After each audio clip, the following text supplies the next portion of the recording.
আসসালামু আলাইকুম। HSC batch 2025 সকলকে আজকের আইসিটি এমসিকিউ ক্লাসে স্বাগতম। আমরা ইতিমধ্যেই আইসিটি অধ্যায় 5 এবং 2 এর উপর এমসিকিউ ক্লাস নিয়েছি। আজকে অধ্যায় 1 এর উপর ক্লাস নিব ইনশাআল্লাহ। তো সবাই ক্লাসে দ্রুত যুক্ত হয়ে যান এবং ক্লাসটি শেয়ার করে দিন। আজকে আমরা আইসিটির প্রথম অধ্যায়ের উপর বিগত বছর বিশেষ করে 2023 সাল এবং 2024 সাল এই দুই বছরের প্রশ্নগুলো আমরা প্রথম অধ্যায় থেকে যে প্রশ্নগুলো এসেছিল সেগুলো ব্যাখ্যা সহকারে বিশ্লেষণ করার চেষ্টা করব। এজন্য সবাই ক্লাসটি মনোযোগ সহকারে করার চেষ্টা করবেন। সবাই একটু ফ্রেন্ডদের মেনশন করে দিই এবং ক্লাসটি শেয়ার করে দিই।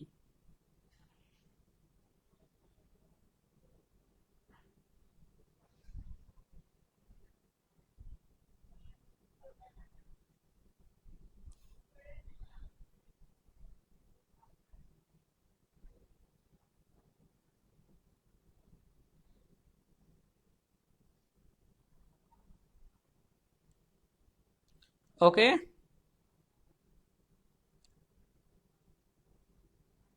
বুঝে বুঝে সবাই উত্তর দেওয়ার চেষ্টা করবেন।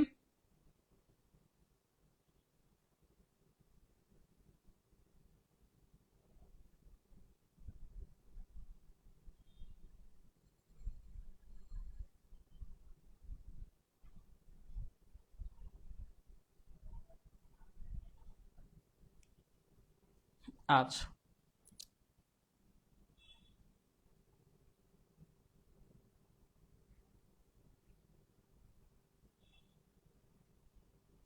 ইনশাল্লাহ এখন থেকে নিয়মিত এই ক্লাস নেওয়ার চেষ্টা করব, যেহেতু পরীক্ষা চলে আসছে। আর আমাদের পেইড ব্যাচের ক্লাসও শেষ, যে অ্যাডমিশনের। এখন একটু মোটামুটি রিল্যাক্সে আছি, এখন আমরা অনেক ক্লাস নিতে পারবো। ঠিক আছে, ওকে।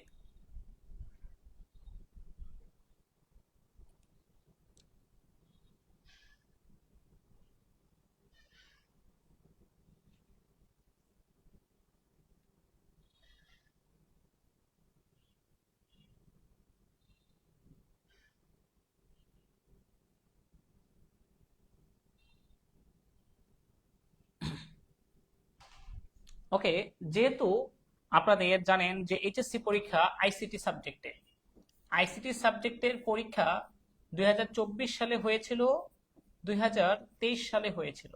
এই 2 বছর শুধু পরীক্ষা হয়েছিল।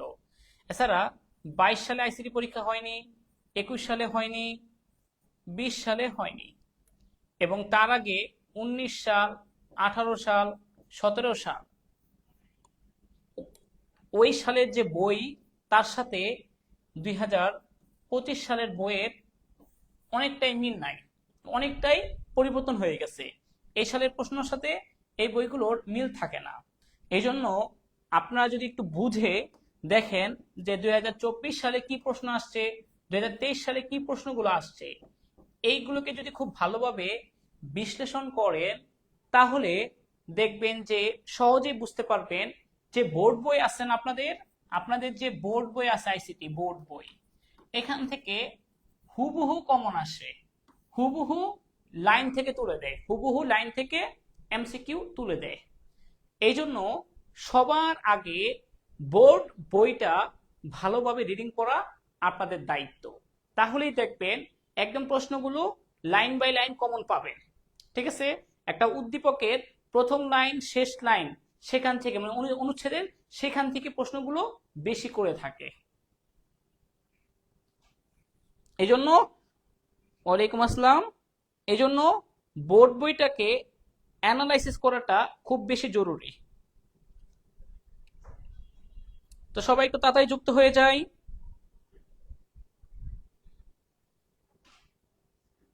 ওকে, মূল আলোচনায় চলে আসি। হ্যাঁ, উত্তর দেওয়ার চেষ্টা করবেন, অপ্রয়োজনীয় কথা না বলে, যেটা যেহেতু সামনে পরীক্ষা আছে, যেটার উত্তর যেটা হতে পারে ধারণা করে উত্তর দিবেন। ওকে, বৈদ্যুতিক শক্তির ব্যাপক ব্যবহার ছিল কোন শিল্প বিপ্লবে? আমরা জানি বর্তমানে আমাদের পঞ্চম শিল্প বিপ্লবে প্রবেশ করেছি আমরা, ফিফথ রেভলিউশন, পঞ্চম শিল্প বিপ্লবে আমরা প্রবেশ করেছি বর্তমানে। এখন আছি পঞ্চম শিল্প বিপ্লবে। আর বৈদ্যুতিক শক্তির ব্যাপক ব্যবহার ছিল আপনার দ্বিতীয় শিল্প বিপ্লবে, এবং সেটা হয়েছিল প্রথমে ব্রিটেন থেকে সারা বিশ্বে ছড়িয়ে পড়ে। এখানে অর্থনৈতিক ক্ষেত্রে শিল্প ক্ষেত্রে এটার ব্যাপক উন্নয়ন ঘটে। অর্থনৈতিক শিল্প ক্ষেত্রে ব্যাপক উন্নয়ন হয় এই আপনার দ্বিতীয় শিল্প বিপ্লবে, অর্থাৎ বৈদ্যুতিক শক্তির ব্যাপক ব্যবহার ছিল দ্বিতীয় শিল্প বিপ্লবে। যে বোর্ড বই আছে, বোর্ড বই থেকে এগুলো হুবহু লাইন তুলে দিয়েছে।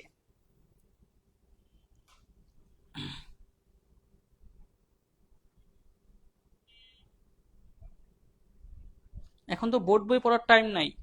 বোর্ড বইটা পড়াটা কতটা জরুরি সেটা আপনারা যদি 23 সাল 24 সালের প্রশ্ন বিশ্লেষণ করেন, একটা বোর্ড বই পৃষ্ঠা কত, 600 পৃষ্ঠা নাকি? বোর্ড বই তো মাত্র 150-200 পৃষ্ঠা। এটা পড়ার টাইম না থাকলে আপনি অ্যাকাউন্টিং, ফিন্যান্স, ম্যানেজমেন্ট, বাংলা বই কিভাবে পড়বেন? সেগুলো পড়তে হবে না? বোর্ড বই তো ছোট বই। আচ্ছা, ঠিক আছে, যাই হোক, এটা আপনাদের ব্যাপার যে আপনারা শেষ করতে পারবেন কিনা। তো আমার বলার কাছে বলেছি যেগুলো দরকার। ওকে, তারপর আসেন, মানুষের মস্তিষ্কের মতো কাজ করার পদ্ধতিকে কি বলে? আমাদের এআই বা কৃত্রিম বুদ্ধিমত্তার ক্ষেত্রে মানুষের যে মস্তিষ্ক তার মতো করে কাজ করতে পারে এমন কিছুকে কি বলে? Deep learning, neural learning, machine learning, neural পথ। দেখি এটা উত্তরটা দেন, কে বলতে পারে দেখি।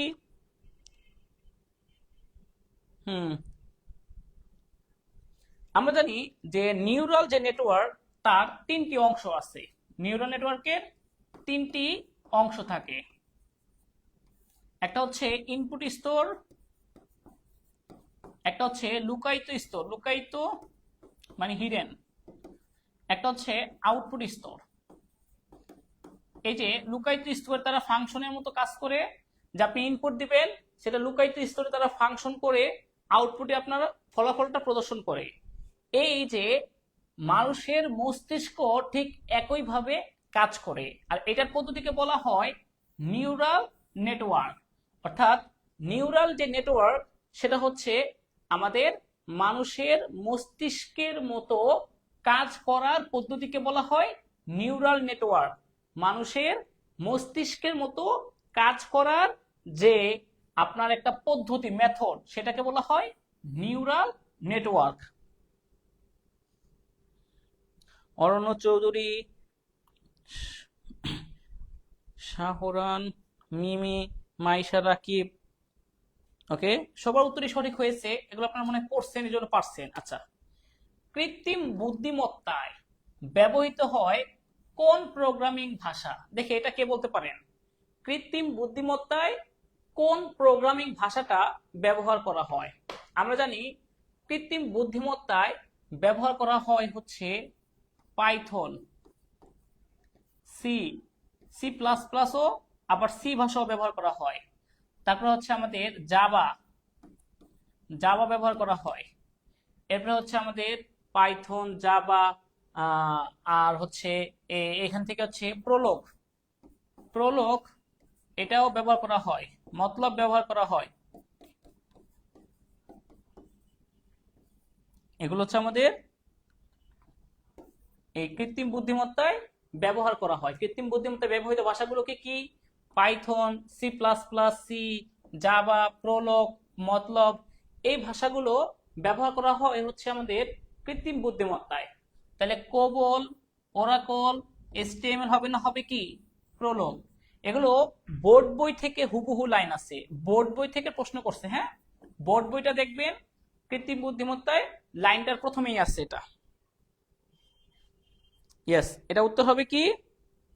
এটা উত্তর হবে হচ্ছে প্রোলগ। প্রোলগের পূর্ণরূপ কি? Programmable language. এটা ব্যবহার করা হয়। তারপরে আসি আমরা, এরপর আসে কৃত্রিম বুদ্ধিমত্তার ক্ষেত্রে বারবার ভুল সিদ্ধান্ত থেকে সঠিক সিদ্ধান্ত নেওয়ার ক্ষমতা তৈরি হয় কিসের সাহায্যে, এটা একটু বুঝাইতে হবে। একটা দেখেন যে সুপারভাইজড লার্নিং, এটা হচ্ছে আপনাকে একটা চিত্র দেখাবে, চিত্র দেখায়া বলবে, একটা চিত্র দেখাবে, এই চিত্র দেখায়া তার নাম বলে দিবে, নাম বলে দিবে, আপনি মনে রাখবেন, মনে রাখবেন, পরবর্তীতে এরকম চিত্র দেখলে মনে করবেন ওইটার নাম এটা, এই চিত্র দেখলে মনে করবেন তার নাম এটা। এটা হচ্ছে সুপারভাইজড লার্নিং, এটা আপনাদের শেখানোর পদ্ধতি, শেখানোর একটা পদ্ধতি। এখানে বলে দিবে যে এটা কুকুর, এটা বিড়াল, তো আপনি এটা দেখে দেখে সবসময় বুঝবেন যে এটা কুকুর, এটা বিড়াল।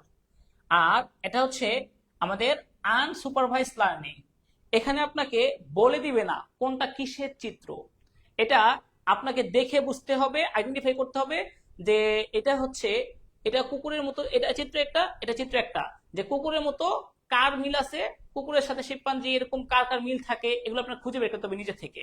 এটা হচ্ছে বলে দেওয়া থাকবে না, এটা আপনার বের করতে হবে বা অনুমান করতে হয়। আর রিইনফরমেন্স লার্নিং যেটা, এই লার্নিংটা হচ্ছে আপনার বারবার ভুল সিদ্ধান্ত থেকে সঠিক সিদ্ধান্তে আসা।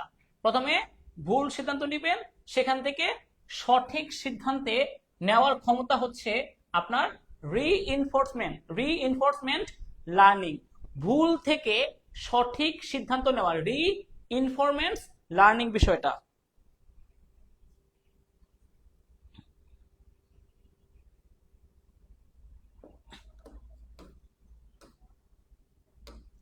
কোনটি ক্রায়োজেনিক এজেন্ট নয়? এজেন্ট মানে হচ্ছে যে সকল গ্যাসগুলো, পদার্থগুলো ব্যবহার করা হয়, যে সকল পদার্থগুলো ক্রায়োসার্জারি চিকিৎসা পদ্ধতিতে ব্যবহার করা হয় ঠান্ডা করার জন্য, তাপমাত্রাটা ঠান্ডা করার জন্য। যেমন আর্গন, তরল nitrogen, oxygen, carbon die oxide, helium, এই গ্যাসগুলো ব্যবহার করা হয় ঠান্ডা করার জন্য।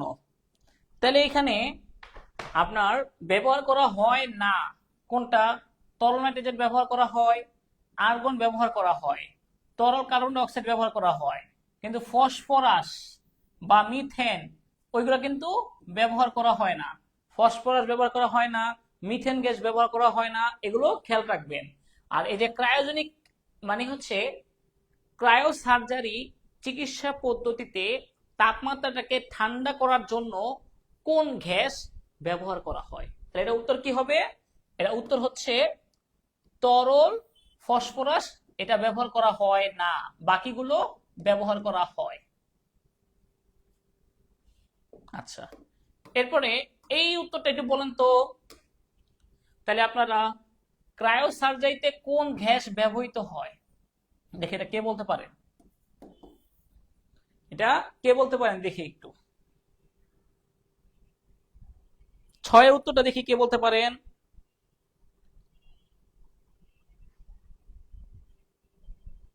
Very good.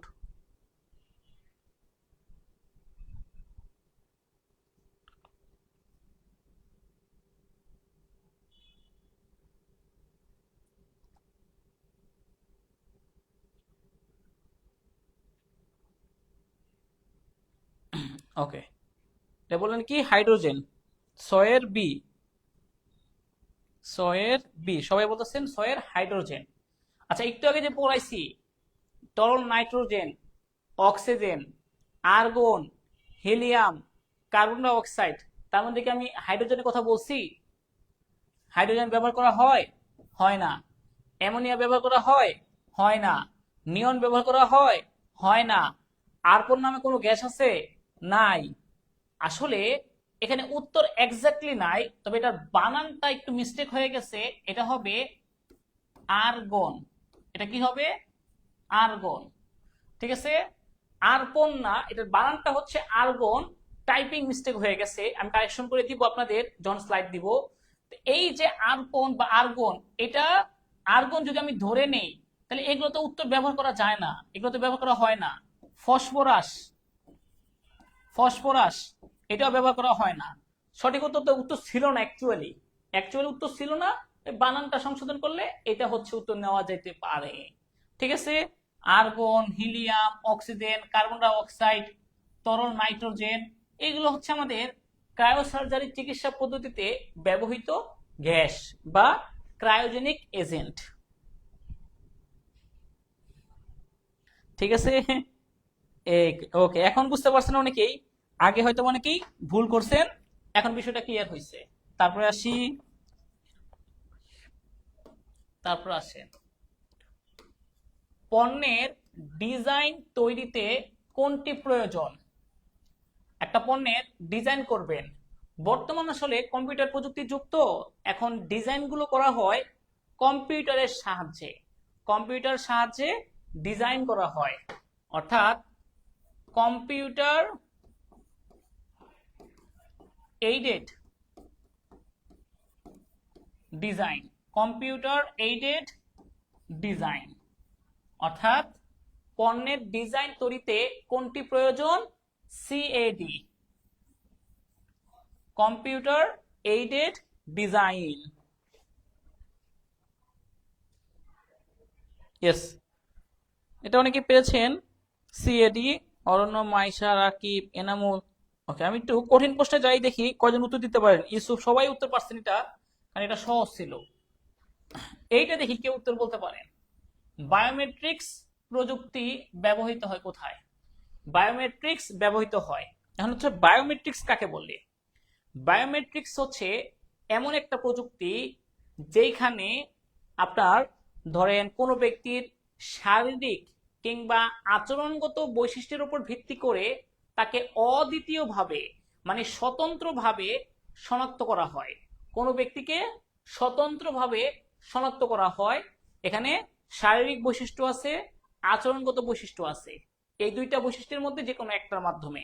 যেমন শারীরিক বৈশিষ্ট্যগুলো হচ্ছে কি কি, একটু খেয়াল রাখেন, সামনে পড়াইতে হবে তো এই জন্য আমি আগে লেখা দিচ্ছি যেন আপনাদের ভুল না হয়। সামনে শারীরিক এবং আচরণগত কিছু বৈশিষ্ট্য আছে, তার মাধ্যমে আচরণগত বৈশিষ্ট্যের মাধ্যমে তাকে অদ্বিতীয়ভাবে বা স্বতন্ত্রভাবে শনাক্ত করা হয়।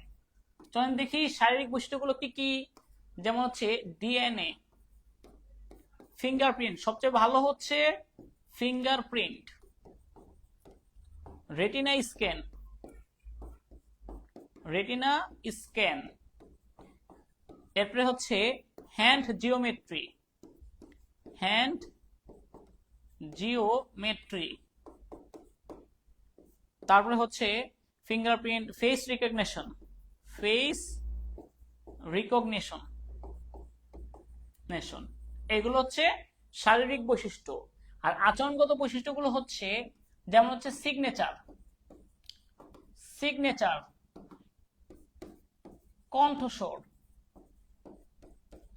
টাইপিং কি স্ট্রোক, টাইপিং কি স্ট্রোক, সিগনেচার, কণ্ঠস্বর এবং টাইপিং কি স্ট্রোক, এগুলো হচ্ছে আমাদের বায়োমেট্রিক্স প্রযুক্তির মধ্যে আপনার আচরণগত দিক।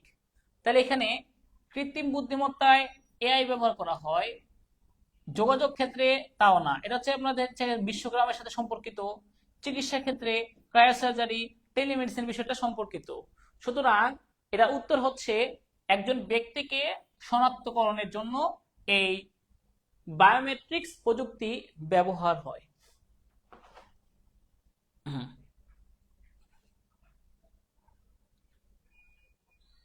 বায়োমেট্রিক্স প্রযুক্তি চিকিৎসা ক্ষেত্রে ব্যবহার করা হয় না, না, ব্যক্তি শনাক্তকরণে। হ্যাঁ, একটু ভুল বলছেন। ওকে, তবে এটা উত্তরটা একটু ভুলে দেওয়া আছে অন্যটা, তবে উত্তরটা কিন্তু এটা ব্যক্তি শনাক্তকরণ। হ্যাঁ, আমি এটা কারেকশন করে দিব। কোনটি মলিকুলার মেডিসিন তৈরির প্রযুক্তি? মলিকুলার মেডিসিন, এটা একদম হুবহু বোর্ড বই থেকে দেওয়া আছে, বোর্ড বই থেকে লাইনগুলো তুলে দেওয়া আছে। মলিকুলার যে মেডিসিন, এই প্রযুক্তিটা হচ্ছে আপনার এক ধরনের প্রযুক্তি, আপনার মেডিসিন তৈরির মেডিসিন, যেটা হচ্ছে আপনার ব্যবহার করা হয় বায়ো ইনফরমেটিক্স প্রযুক্তিতে। এছাড়া DNA mapping analysis, DNA mapping analysis প্রযুক্তি। এছাড়া আপনার বায়োইনফরমেটিক্স এর মধ্যে যে জীবের জিনোম সিকোয়েন্স তৈরি, জিনোম সিকোয়েন্স, এইসব প্রযুক্তিটা ব্যবহার করা হয়। আর স্মার্ট ঔষধ, স্মার্ট ঔষধ এইটা ব্যবহার করা হয় ন্যানো টেকনোলজিতে। আবারও বলছি, স্মার্ট ঔষধ ব্যবহার করা হয় হচ্ছে ন্যানো টেকনোলজিতে। এটা হচ্ছে দুরারোগ্য রোগ আরোগ্য করার জন্য, যেমন হচ্ছে ক্যান্সার বা দুরারোগ্য রোগ, যেসব রোগ সহজে ভালো হয় না, এসব রোগগুলোকে দূর করার জন্য স্মার্ট ওষুধ তৈরি করা হয় ন্যানো টেকনোলজির সাহায্যে।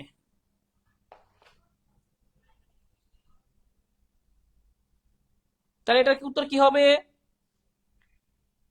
এটা উত্তর হচ্ছে আমাদের এই বায়ো ইনফরমেটিক্স। এখন কথা হচ্ছে বায়ো ইনফরমেটিক্স প্রযুক্তি কাকে বলে? বায়ো ইনফরমেটিক্স প্রযুক্তি হচ্ছে একটা যেখানে কোনো প্রাণীর জৈবিক তথ্যটাকে বিশ্লেষণ করার জন্য একই সাথে কম্পিউটার প্রযুক্তি, আইসিটি, সফটওয়্যার, জীববিজ্ঞান, পরিসংখ্যান, ডাটাবেজ এগুলোর সংমিশ্রণ করানো হয়। যেমন করোনা রোগটা কোথা থেকে আসছে, এই করোনা রোগটা কিভাবে দূর করা যায়, এই জন্য আমরা এই বায়ো ইনফরমেটিক্স নিয়ে গবেষণা করি। জৈবিক তথ্য বিশ্লেষণ, বায়ো ইনফরমেটিক্স। এটা মানে একই রকম ভুল করে ফেলছে, এটা অন্য একটা প্রযুক্তি এখানে নাম দিবে, তবে দুইটা একই রকম উত্তর হয়ে গেছে, ঠিক আছে? কারণ একই রকম দিয়ে দিচ্ছে, এটা কারেকশন করে দিব না আমি, স্লাইড তৈরি করতে একটু কারেকশন করতে হবে। আচ্ছা, তারপর আসেন নিচের কোনটি বায়ো ইনফরমেটিক্স এর ব্যবহার ক্ষেত্র, এটা একটু আপনারা বলেন। বায়ো ইনফরমেটিক্সটা কোথায় কোথায় ব্যবহার করা হয়? ডিএনএ ম্যাপিং অ্যানালাইসিস, ডিএনএ খণ্ড পৃথকীকরণ, ডিএনএ খণ্ড প্রতিস্থাপন, ডিএনএ তৈরি। কোনটার ক্ষেত্রে বায়ো ইনফরমেটিক্স প্রযুক্তি ব্যবহার করা হয়? জেনেটিক ইঞ্জিনিয়ারিং না, একটা হচ্ছে জেনেটিক ইঞ্জিনিয়ারিং, যেখানে হচ্ছে কোনো প্রাণীর বা ফসলের বাম্পার ফলন বা উন্নত জাতের পাওয়ার জন্য কোনো প্রাণীর জিন নিয়ে আরেকটা প্রাণীর মধ্যে প্রতিস্থাপন করা, সেটা হচ্ছে আমাদের এই বায়ো ইনফরমেটিক্স এর ব্যবহার ক্ষেত্র। তাহলে আমরা জানি নিম্নের কোনটি বায়ো ইনফরমেটিক্স এর ব্যবহার ক্ষেত্র? নিঃসন্দেহে DNA mapping analysis, DNA mapping ও অ্যানালাইসিস।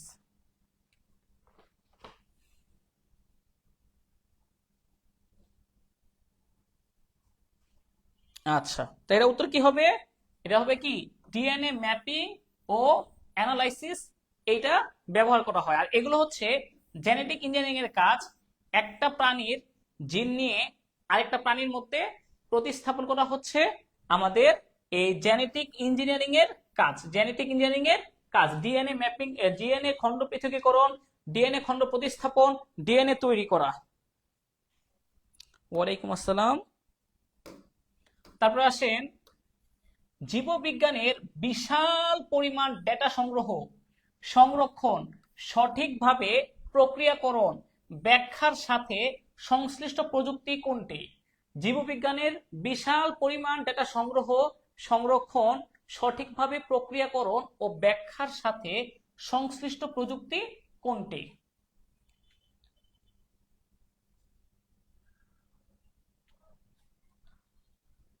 আচ্ছা, বিষয়টা একটু বুঝাই যে এখানে একসাথে ডেটা সংগ্রহ, সংরক্ষণ, সঠিকভাবে প্রক্রিয়াকরণ, ব্যাখ্যা প্রদান, ওই যে জৈবিক তথ্য বিশ্লেষণ, এক কথা বলতে গেলে জৈবিক তথ্য বিশ্লেষণ। জৈবিক তথ্য বিশ্লেষণ এর কাজে সরাসরি সংযুক্ত কোনটা? Biometrics, genetic engineering, bio informatics, robotics.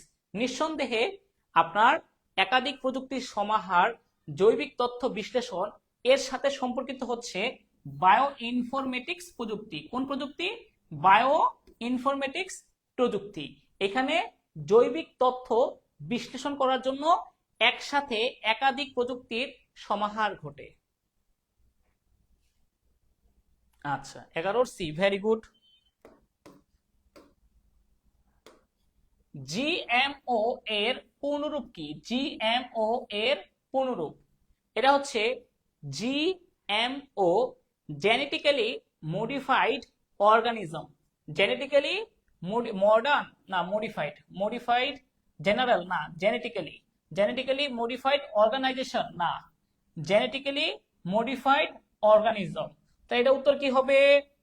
D, genetically modified organism. এটা হচ্ছে জেনেটিক ইঞ্জিনিয়ারিং এ ব্যবহার করা হয়। জেনেটিক ইঞ্জিনিয়ারিং এর একটা বিষয়, একটা প্রাণীর জৈবিক তথ্য নিয়ে আরেকটা প্রাণীর মধ্যে প্রতিস্থাপন করার প্রযুক্তি।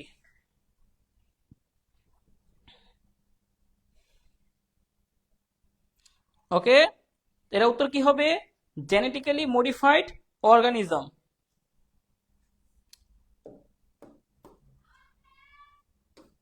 এবং মনে রাখবেন জেনেটিক ইঞ্জিনিয়ারিং এর জনক হচ্ছে পল বার্গ। পল বার্গ। আচ্ছা, বিজ্ঞানী মাকসুদুল আলম কোন বিষয়ে গবেষণা করে বিশ্ব দরবারে খ্যাতি অর্জন করেন? বিজ্ঞানী মাকসুদুল আলম কোন বিষয়ে? এটা আপনাদের হুবহু বোর্ড যে বই আছে, বোর্ড বইয়ে বলা আছে তিনি পাট নিয়ে গবেষণা করছেন। পাট নিয়ে গবেষণা করে পুরো বিশ্বে একজন খ্যাতি অর্জন করছেন। এটা একদম বোর্ড বই থেকে আসছে।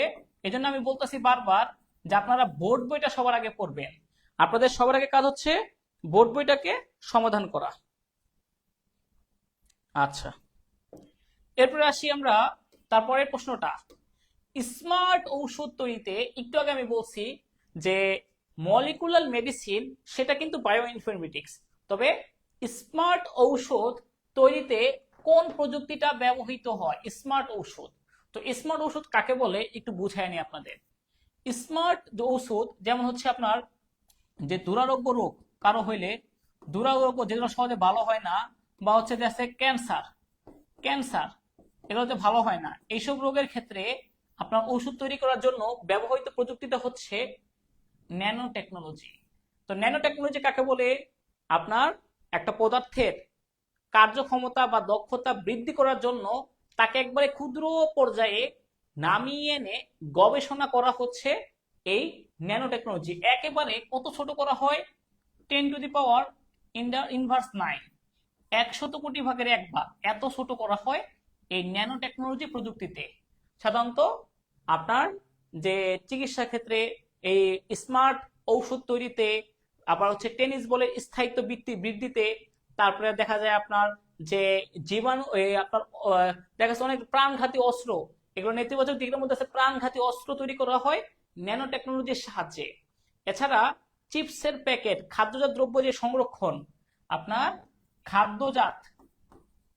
খাদ্যজাত দ্রব্য সংরক্ষণ এইটা করা হয় আপনার ন্যানো টেকনোলজির সাহায্যে। খাদ্যজাত দ্রব্য সংরক্ষণ করা হয় ন্যানো টেকনোলজির সাহায্যে।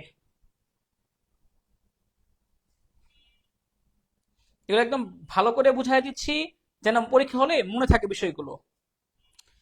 ওকে, আমরা ক্লাসের শেষে একটা এক্সাম নিব এই প্রথম অধ্যায়ের উপরেই, দেখবো যে কার কি অবস্থা। ফ্রিতে একটা এক্সাম নিব, দেখবো কার কি অবস্থা, এই প্রথম অধ্যায়টা কতটুকু বুঝতে পারছেন বা পারেন। আচ্ছা, তাহলে এটা উত্তর কি হবে? Nano technology. তারপর আসেন ট্যানারি শিল্পের বর্জ্যকে, ট্যানারি শিল্পের বর্জ্যকে দূষণ মুক্ত করতে কোন প্রযুক্তি ব্যবহার করা হয়? এটা দেখি আপনার পারেন কিনা দেখি।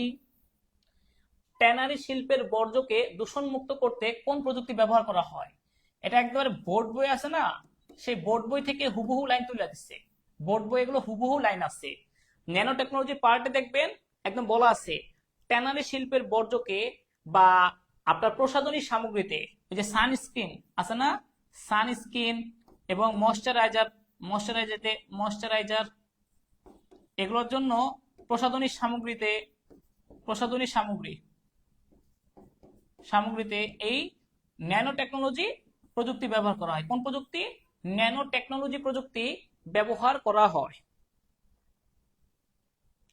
এই জন্য বোর্ড বইটা আমি সবসময় পড়তে বলি সবাইকে, সবচেয়ে বেশি গুরুত্বপূর্ণ হচ্ছে বোর্ড বই। এবার আসেন ভার্চুয়াল রিয়েলিটির মাধ্যমে নিরাপদে কোন কাজটি করা সম্ভব? ভার্চুয়াল রিয়েলিটি কাকে বলে? ভার্চুয়াল রিয়েলিটি হচ্ছে এমন একটা কৃত্রিম পরিবেশ যেটা বাস্তব না, কিন্তু আপনার কাছে আমার কাছে একদম বাস্তবের মতো অনুভূত হবে। মানে এটা হচ্ছে একটা অবাস্তব পরিবেশ, কিন্তু অনুভূত হয় কেমন? অনুভূত হয় পুরো বাস্তব। আমাদের কাছে মনে হবে কি পুরো বাস্তব মনে হবে, অনুভূত হয় বাস্তব। যেমন একটু এক্সাম্পল দেখাই, বুঝতে সুবিধা হবে। যেমন আপনি পৃথিবীতে বসেই চাঁদে ভ্রমণ করার অভিজ্ঞতা লাভ করতে চান, তাহলে এটা কিভাবে সম্ভব? সেটা হচ্ছে আমাদের এই ভার্চুয়াল রিয়েলিটির মাধ্যমে সম্ভব। এটা উত্তর কি হবে? মহাশূন্য অভিযান করা সম্ভব, সেনাবাহিনী যুদ্ধ প্রশিক্ষণ দেওয়ানো সম্ভব। পরিবেশ সুরক্ষা এটা সম্ভব না। পরিবেশ সুরক্ষার সাথে ভার্চুয়াল রিয়েলিটির সম্পর্ক নেই। ওকে, হামিদুল, মাজিদুল, ইউসুফ, মিমি সবাই পেরেছেন। ঠিক আছে, আমি দেখবো পরীক্ষা একটা নিয়ে দেখবো কার কি অবস্থা। তারপর আসি, কৃত্রিম বুদ্ধিমত্তার ক্ষেত্রগুলো হলো কৃত্রিম বুদ্ধিমত্তা অর্থাৎ এআই, আর্টিফিশিয়াল ইন্টেলিজেন্স। এই কৃত্রিম বুদ্ধিমত্তা এটা হচ্ছে মানুষ যেভাবে চিন্তা করতে পারে একটা যন্ত্রের মধ্যে ঠিক একই রকম চিন্তা শক্তি দান করা, মানে মানুষের মতো চিন্তা শক্তি তাদের মধ্যে অর্পণ করা হচ্ছে কৃত্রিম বুদ্ধিমত্তা। আর এই কৃত্রিম বুদ্ধিমত্তায় ব্যবহার করা হয় কি কি ক্ষেত্রে আমি বুঝাই। যেমন আমরা লুডো খেলি না, লুডো, যে আমাদের চাল দেখে তারা চাল দেয়। লুডো খেলা, দাবা খেলা, বা ড্রাইভারবিহীন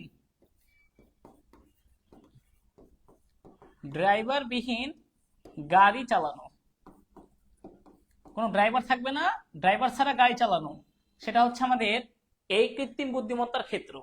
এছাড়া ন্যাচারাল ল্যাঙ্গুয়েজ প্রসেসিং মানে হচ্ছে আমরা স্বাভাবিক যেভাবে কথা বলি সেরকম কথাবার্তা বলা। স্পিচ প্রসেসিং এটা হচ্ছে কম্পিউটারকে কম্পিউটারকে মানুষের মতো কথা বলানো ও শোনানো। তাকে কথা বলা এবং শোনানো হচ্ছে স্পিচ প্রসেসিং, কিন্তু স্প্রেডশিট প্রসেসিং এ ব্যবহার করা হয় না। এটা হিসাব নিকাশের কাজ, এটা আলাদা জিনিস। Natural language processing, speech processing, এইগুলোর ক্ষেত্রে কৃত্রিম বুদ্ধিমত্তা ব্যবহার করা হয়। লুডো, দাবা খেলা, ড্রাইভারবিহীন গাড়ি চালানো, এগুলো হচ্ছে উদাহরণ, এগুলো হচ্ছে আমাদের কৃত্রিম বুদ্ধিমত্তার কিছু উদাহরণ। ঠিক আছে,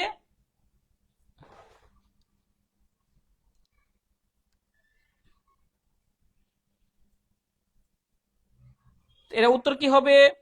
এটা উত্তর হওয়া উচিত হচ্ছে 1 নম্বরটা আর 3 নম্বরটা, যেটা বি 1 এবং 3 নম্বরটা, 2 নম্বরটা হবে না। তারপর আসেন, এবার বলেন কৃত্রিম বুদ্ধিমত্তার আওতাধীন ক্ষেত্র কোনটি? এগুলো একবারে হুবহু বোর্ড বই। আপনি যদি হুবহু বোর্ড বইটা পড়েন তাহলে এই লাইনগুলো হুবহু আছে। এগুলো সব 23 সালের 24 সালের প্রশ্ন। তার মানে আপনি বুঝতে পারতেছেন আপনার বই পড়াটাই বেশি জরুরি। মেইন বইটা, অনেকে মেইন বইটাই পড়ে না, মেইন বইটাই রেখা দেয়, গাইড পড়ে, টেস্ট পেপার পড়ে, সহায়ক বই পড়ে, কিন্তু বই পড়ে এই মেইন বইটা পড়ে না। এই জন্য তারাই পিছিয়ে যাবে পরীক্ষার হলে। ওকে, দেখি এটার উত্তর কি হবে। যে কৃত্রিম বুদ্ধিমত্তার আওতাধীন ক্ষেত্র কোনটি? Machine learning, computer vision, natural language processing. অবশ্যই মেশিন লার্নিং এ আমাদের কৃত্রিম বুদ্ধিমত্তা ব্যবহার করা হয়। কম্পিউটার ভিশনে কৃত্রিম বুদ্ধিমত্তা ব্যবহৃত হয়। ন্যাচারাল ল্যাঙ্গুয়েজ প্রসেসিং এও কৃত্রিম বুদ্ধিমত্তা ব্যবহার করা হয়। তাহলে উত্তর হবে কোনগুলো? সবগুলো একদম হুবহু লাইন বাই আছে। Natural language, computer vision, machine learning সবগুলোতেই আমাদের এআই এর ব্যবহার আছে। তাহলে 18 উত্তর খ হবে না। না, কম্পিউটার ভিশনে ব্যবহার করা, এটা এটা দেখবেন বইতে, এটাও আছে, এটাও আছে, সবগুলোই আছে। তারপর আসি, ক্রায়োজেনিক এজেন্ট কোনটি? অর্থাৎ ক্রায়োসার্জারি চিকিৎসা পদ্ধতিতে কোনটা কোনটা ব্যবহার করা হয়? তরল নাইট্রোজেন, তরল হাইড্রোজেন, অক্সিজেন। আমরা জানি ক্রায়োসার্জারিতে ক্রায়োজেনিক এজেন্ট মানে হচ্ছে ক্রায়োসার্জারি চিকিৎসা পদ্ধতিতে যে সকল গ্যাসগুলো ব্যবহার করা হয়। কিন্তু হাইড্রোজেন যে গ্যাস, হাইড্রোজেন, এই হাইড্রোজেন গ্যাস ক্রায়োসার্জারি চিকিৎসা পদ্ধতিতে ব্যবহার করা হয় না। তরল নাইট্রোজেন এবং অক্সিজেন এই গ্যাসগুলো আমাদের ক্রায়োসার্জারি চিকিৎসা পদ্ধতিতে ব্যবহৃত হয়। তাহলে উত্তর হবে কি 1 ও 3। উত্তর হবে কোনটা? 1 এবং 3। Very good. 19-এর উত্তর বি, আলি মিমি, ঠিক আছে। হ্যাঁ, এটা উত্তর হচ্ছে বি হবে।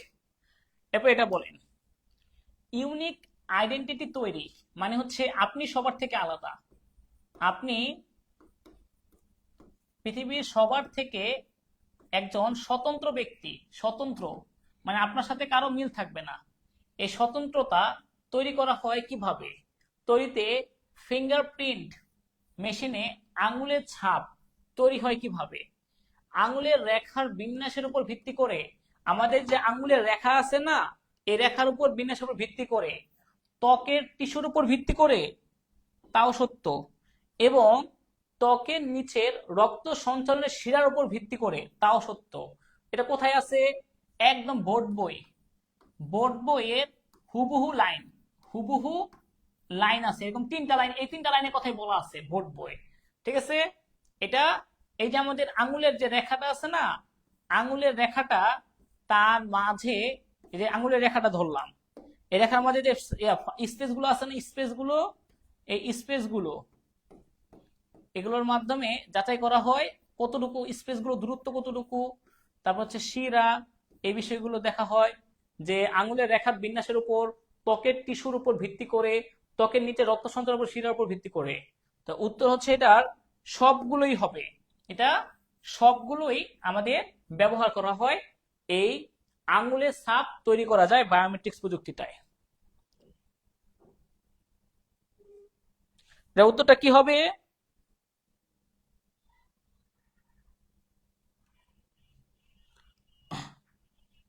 তাহলে এটার উত্তর হচ্ছে সবগুলোই। Very good. তারপরে আসি, বায়ো ইনফরমেটিক্স এর গবেষণার ক্ষেত্রগুলো হলো, এই যে বায়ো ইনফরমেটিক্স, এটা কোথায় কোথায় ব্যবহার করা হয়? জিনোম সিকোয়েন্সে ব্যবহার করা হয়, এটা তো বইয়ের মধ্যে আছে। ডিএনএ বিশ্লেষণে ব্যবহার করা হয়। রোবট নিয়ন্ত্রণে প্রত্যক্ষভাবে ব্যবহার করা হয় না, এটা পরোক্ষভাবে ব্যবহার করা হয়। এটা প্রত্যক্ষ, এটা হচ্ছে মানে প্রত্যক্ষভাবে না, প্রত্যক্ষভাবে এটার ব্যবহারটা না, এটা পরোক্ষভাবে ব্যবহার করা হয়। ঠিক আছে। রোবট নিয়ন্ত্রণে এটা আমাদের বায়ো ইনফরমেটিক্সে পরোক্ষভাবে ব্যবহার করা হয়, পরোক্ষভাবে। প্রত্যক্ষভাবে এই দুইটা। এটা উত্তরটা কি হবে বলেন? বায়ো ইনফরমেটিক্স এর গবেষণার ক্ষেত্রগুলো কি কি?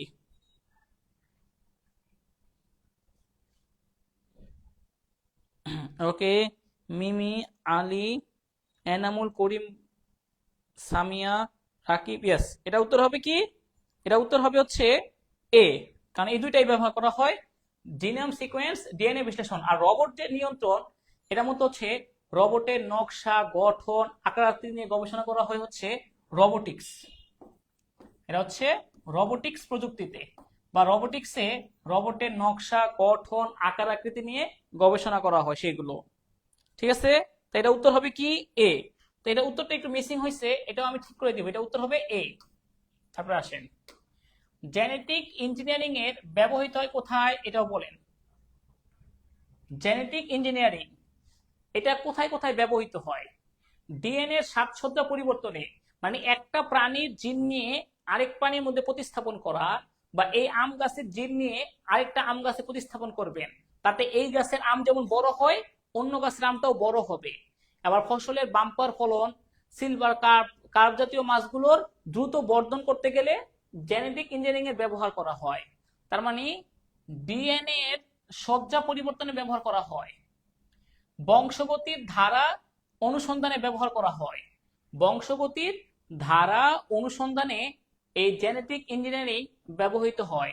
স্বাক্ষর শনাক্তকরণে আমাদের এটা ব্যবহার করা হয় কি?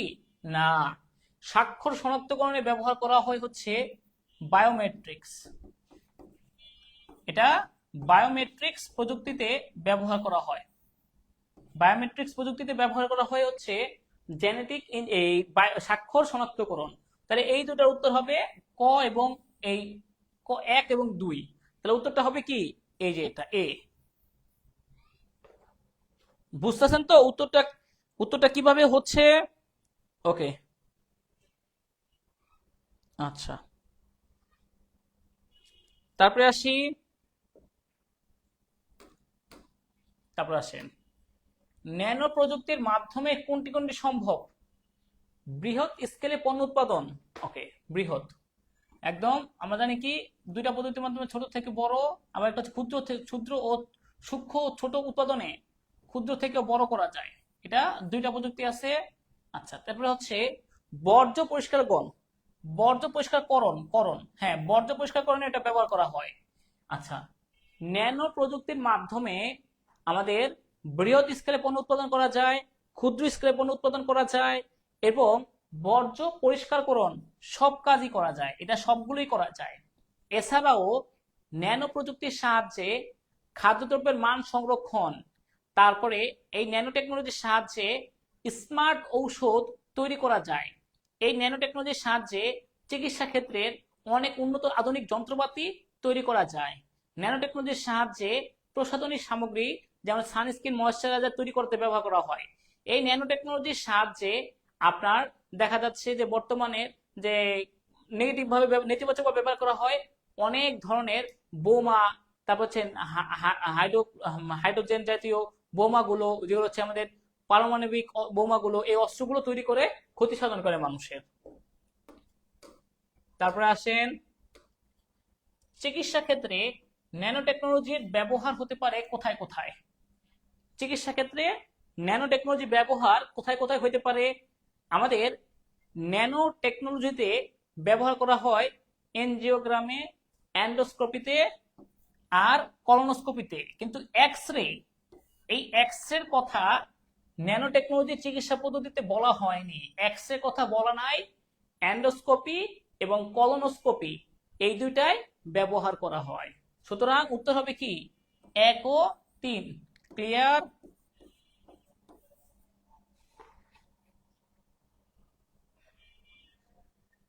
ওকে,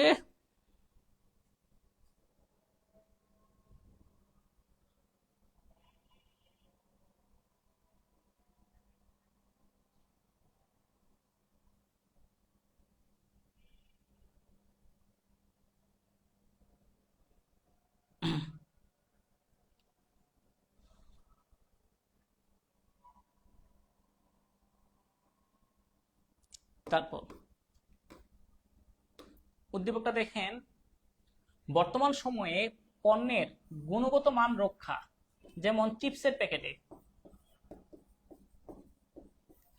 প্যাকেট আটকানো প্রলেপ দেওয়ার ক্ষেত্রে, মান রক্ষা সংরক্ষণ এজন্য উৎপাদনকারী প্রতিষ্ঠান প্যাকেটজাত পণ্যে বিশেষ ধরনের মোড়ক ব্যবহার করে, যাতে গরম থাকে। অনেক সময় আছে না খাবার গরম থাকে বা টাটকা থাকে, এগুলো করা হচ্ছে আমাদের ন্যানো টেকনোলজির সাহায্যে করা হয়। এগুলো কিসের সাহায্যে করা হয়? ন্যানো টেকনোলজির সাহায্যে করা হয়, ন্যানো টেকনোলজির সাহায্যে এটা করা হয়। আচ্ছা, উদ্দীপকের মোড়ক তৈরিতে ব্যবহৃত প্রযুক্তি কোনটা? উদ্দীপকের মোড়ক তৈরিতে কোন প্রযুক্তি ব্যবহার করা হয়? মাত্রই বলে দিচ্ছি আমি, ন্যানো টেকনোলজি। খাদ্যজাত দ্রব্যের মান সংরক্ষণ করা হয় ন্যানো টেকনোলজির সাহায্যে। ওকে, তারপর আসেন পণ্যগুলোর জনপ্রিয়তা বৃদ্ধির কারণ কি? কেন জনপ্রিয়তা বৃদ্ধি পাইছে? একদিকে স্বাস্থ্যসম্মত খাবার এবং নির্দিষ্ট সময় পর্যন্ত স্বাদ অটুট থাকে এবং আর্দ্রতা প্রতিরোধী, কারণ আর্দ্রতা প্রতিরোধী তো হবে অবশ্যই, যেহেতু ন্যানো টেকনোলজির সাহায্যে বাতাস প্রবাহ হতে পারে না, চিপসের প্যাকেট এরকম করা হয়, এই জন্য এগুলো হচ্ছে আমাদের এই সবগুলো প্রযুক্তির ব্যবহার। যেমন চিপসের প্যাকেট, পটেটো চিপস থাকে যে ভিতরে, এগুলো যদি ভালোভাবে না আটকায় তাহলে কি হবে? এগুলো বাতাস ঢুকলে নষ্ট হয়ে যাবে, বাতাস স্বাস্থ্যসম্মত থাকবে না। এই জন্য এটা হচ্ছে পণ্যগুলো জনপ্রিয়তা বৃদ্ধির কারণ হচ্ছে একদিকে স্বাস্থ্যসম্মত, নির্দিষ্ট সময় পর্যন্ত অটুট থাকে, আর্দ্রতা প্রতিরোধী। তারপর আসেন গবেষণায় ব্যবহৃত প্রযুক্তি কোনটি? সাধারণত গবেষণা করে আমরা কোথায়? গবেষণায় ব্যবহার করা হয়, এখানে তো উদ্দীপকটা মানে মিসিং আছে, উদ্দীপকটা মিসিং ছিল, ঠিক আছে, এ দেখেন মনে হয় এই যা এইখানে উদ্দীপকটা আগে দেখেন। ডাক্তার রাশেদ দীর্ঘদিন গবেষণা করে এমন একটি যন্ত্র নির্মাণ করলেন যেটি ঝুঁকিপূর্ণ কাজে ব্যবহার করা যায়। তার মানে তিনি রোবট তৈরি করছেন, তিনি রোবট তৈরি করছেন, কারণ রোবট ঝুঁকিপূর্ণ কাজে ব্যবহার করা হয়। মানুষ যেখানে মৃত্যুর আশঙ্কা থাকে, রোবটের সাহায্যে সেখানে খুব ভালোভাবেই কাজ করা যায়। ডক্টর রাশেদ গবেষণাগারে প্রবেশের জন্য একটি বিশেষ ডিভাইসের দিকে তাকানোর পর দরজা খুলে যায়। তাহলে এটা হচ্ছে বায়োমেট্রিক্স প্রযুক্তি। বায়োমেট্রিক্স কিভাবে বুঝলাম আমি? এই যে দরজা তাকানোর পরে দরজা খুলে যাচ্ছে, তার মানে কি?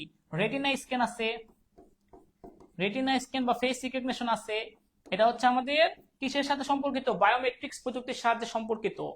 আর রোবট, এই রোবটটা হচ্ছে আমাদের গবেষণা করা হয় রোবট নিয়ে, সেটা হচ্ছে রোবোটিক্স প্রযুক্তি। যে প্রযুক্তির রোবট নিয়ে গবেষণা করা হয় সেটাকে বলা হয় রোবোটিক্স প্রযুক্তি। বিজ্ঞানের যে শাখায় রোবটের নকশা, রোবটের গঠন এবং আকার আকৃতি এটা নিয়ে গবেষণা করা হয়, ওই শাখার নাম হচ্ছে রোবোটিক শাখা। বিজ্ঞানের তো অনেক শাখা আছে, কোনো কোনো শাখা পদার্থ নিয়ে কাজ করে, কোনো কোনো শাখা রোবট নিয়ে কাজ করে, কোনো কোনো শাখা চন্দ্রবিজ্ঞান নিয়ে কাজ করে।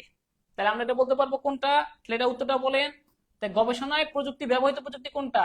এটা রোবোটিক্স প্রযুক্তি, কারণ রোবট তৈরি করেছে, রোবট তৈরি করেছে, এজন্য এটা হবে রোবোটিক্স প্রযুক্তি।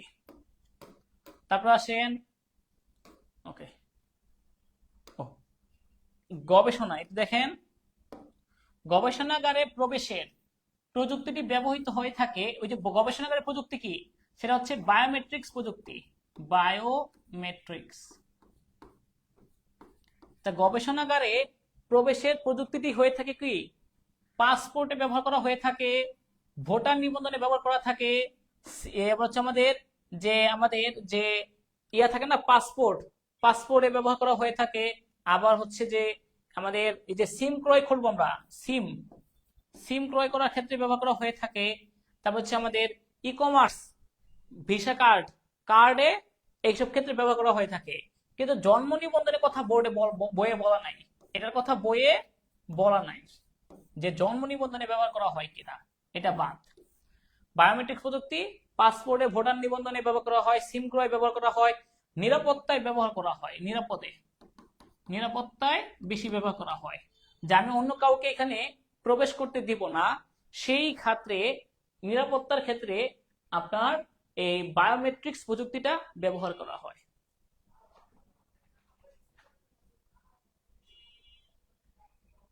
আচ্ছা,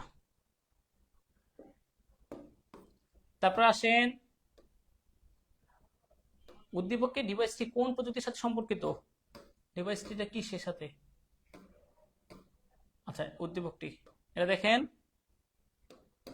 মিস্টার মাসুদ একজন চিকিৎসক, তার স্পর্শ ছাড়া তার মোবাইল ফোনটি চালু হয় না। তার মানে কি? সে স্পর্শ করে রাখছে, অর্থাৎ আঙ্গুলের ছাপ হইতে পারে, আঙ্গুলের ছাপ, ফিঙ্গারপ্রিন্ট। আমরা অনেকেই, যেমন আমার ফোনটাই, এই যে আমার ফিঙ্গারপ্রিন্ট দিলে আপনার কি হয়ে যাচ্ছে, অটোমেটিক খুলে যাচ্ছে। এটা এটা হচ্ছে আমাদের স্পর্শ ছাড়া মোবাইল ফোনটি চালু হয় না। তার মানে এটা হচ্ছে বায়োমেট্রিক্স প্রযুক্তি, বায়োমেট্রিক্স। তিনি রোগীদের চিকিৎসার ক্ষেত্রে অতি ক্ষুদ্র যন্ত্র ব্যবহার করেন। তিনি রোগীদের চিকিৎসার ক্ষেত্রে কি করেন? অতি ক্ষুদ্র যন্ত্র। আমরা জানি কি ক্ষুদ্র বিষয়টা, ক্ষুদ্র যন্ত্রের বিষয়টা হচ্ছে ন্যানো টেকনোলজি।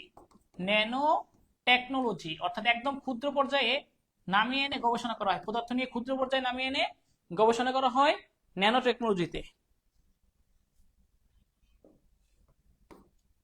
আপনারা আসেন, মিস্টার মাসুদের মোবাইলে ব্যবহৃত প্রযুক্তি কোনটা? নিঃসন্দেহে ফিঙ্গারপ্রিন্ট বা বায়োমেট্রিক্স প্রযুক্তি। এটা তো আপনাদের পারা উচিত, এটা তো কঠিন কিছু না। যে কথাগুলো বলতেছে বুঝতেছেন তো? এটা তো আপনাদের পারা উচিত যে এটা ফিঙ্গারপ্রিন্ট প্রযুক্তি। তারপরে আসেন, মিস্টার মাসুদ কর্তৃক রোগীদের চিকিৎসায় ব্যবহৃত প্রযুক্তির কুফল। কুফল মানে খারাপ, কুফল হচ্ছে খারাপ, অর্থাৎ ন্যানো টেকনোলজির খারাপ দিক কি কি? এটা আপনারা বলেন, এটা আপনারা বলবেন। দেখি এটা কে বলতে পারেন? ন্যানো টেকনোলজি প্রযুক্তিটার বাজে দিক, নেতিবাচক দিক কি কি? দেখি এই উত্তরটা কে দিতে পারেন, 35 নাম্বারটা।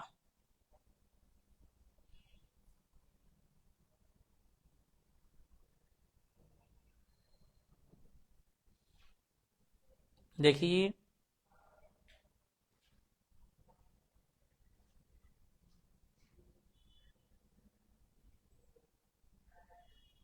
ওকে,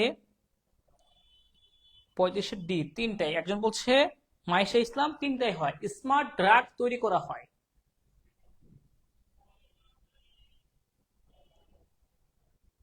এ, ধনী ও গরিবের মধ্যে পার্থক্য চরম মাত্রায় বৃদ্ধি পায়। ওকে, স্মার্ট ড্রাগ ও তৈরি করা হয়, এটা আমাদের জন্য ভালো, কারণ এতে অনেক রোগ ব্যাধি ভালো হবে, অনেক রোগ ভালো হয়। যেমন হচ্ছে আপনার দুরারোগ্য রোগ, ক্যান্সার, এগুলো ভালো করা যায়। এগুলো হচ্ছে, এটা হচ্ছে সুবিধা, ভালো দিক, এটা ভালো দিক। আর এই যে প্রাণঘাতী অস্ত্র তৈরি করা হয়, ড্রাগ বলতে আপনারা বুঝছেন মনে হয় যে নেশা জাতীয় বিষয়, এটা তা না। প্রাণঘাতী অস্ত্র তৈরি করা হয়, ধনী ও গরিবের মধ্যে পার্থক্য চরম মাত্রায় পৌঁছায়। এই দুইটা হচ্ছে অসুবিধা।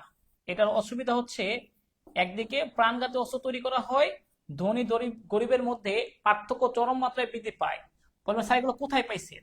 জাস্ট বোর্ড বইটা দেখবেন, বোর্ড বইয়ের মধ্যে ন্যানো টেকনোলজির অসুবিধাগুলো কি কি একবার দেখবেন, শুধু তাইলেই হবে। দেখবেন এই দুইটা বলা আছে, 2 ও 3। আপনাদের বোর্ড বই অনুসারে প্রশ্ন করা হবে, বোর্ড বই অনুসারে খাতা দেখা হবে, একদম নিশ্চিত 100%।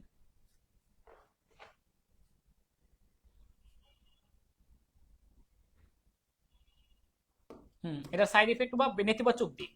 ওকে, তারপর একটু কষ্ট করে এটা দেখেন, এই প্রশ্নটা। মিস্টার ফারহান শহরে অবস্থান করেও প্রত্যন্ত অঞ্চলে, দেখেন ফারহান থাকে শহরে, অবস্থান করেও প্রত্যন্ত অঞ্চলে সরাসরি চিকিৎসা সেবা দিয়ে থাকে।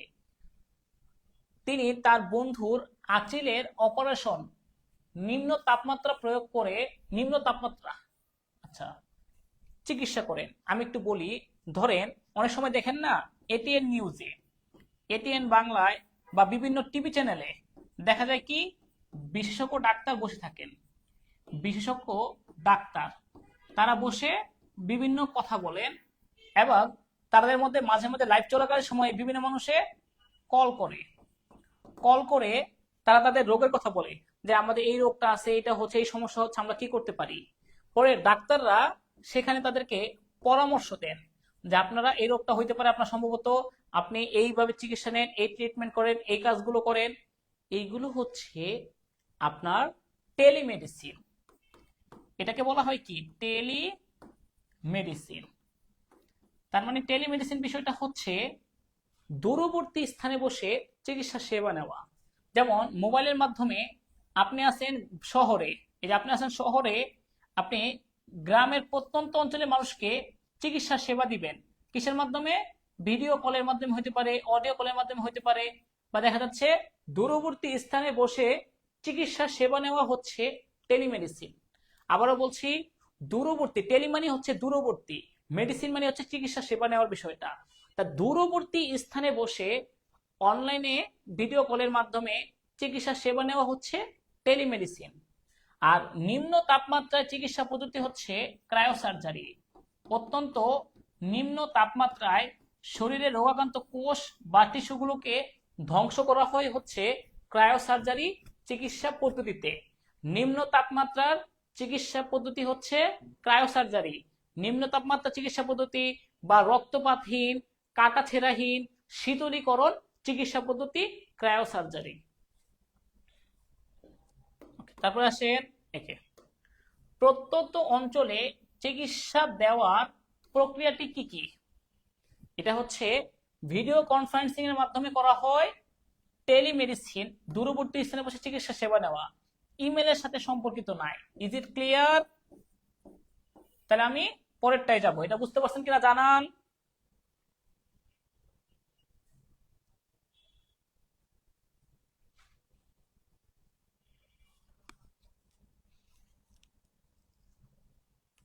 ওকে,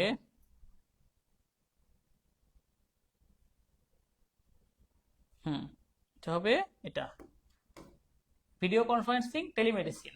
ওকে, তারপর আসেন বন্ধুর চিকিৎসায় ব্যবহৃত প্রযুক্তির প্রভাবে কি হবে, মানে ওই যে ক্রায়োসার্জারি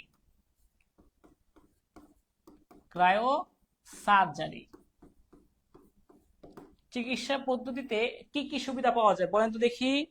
বন্ধুর চিকিৎসায় ব্যবহৃত প্রযুক্তি, এটা কি কি সুবিধা, এটা আপনারা বলেন, আমি তো উত্তর বলে দিচ্ছি যে ক্রায়োসার্জারি চিকিৎসা পদ্ধতির সুবিধা অসুবিধাটা কি, তাইলেই হয়ে যাবে। ওকে, দেখি কে কি বলছেন।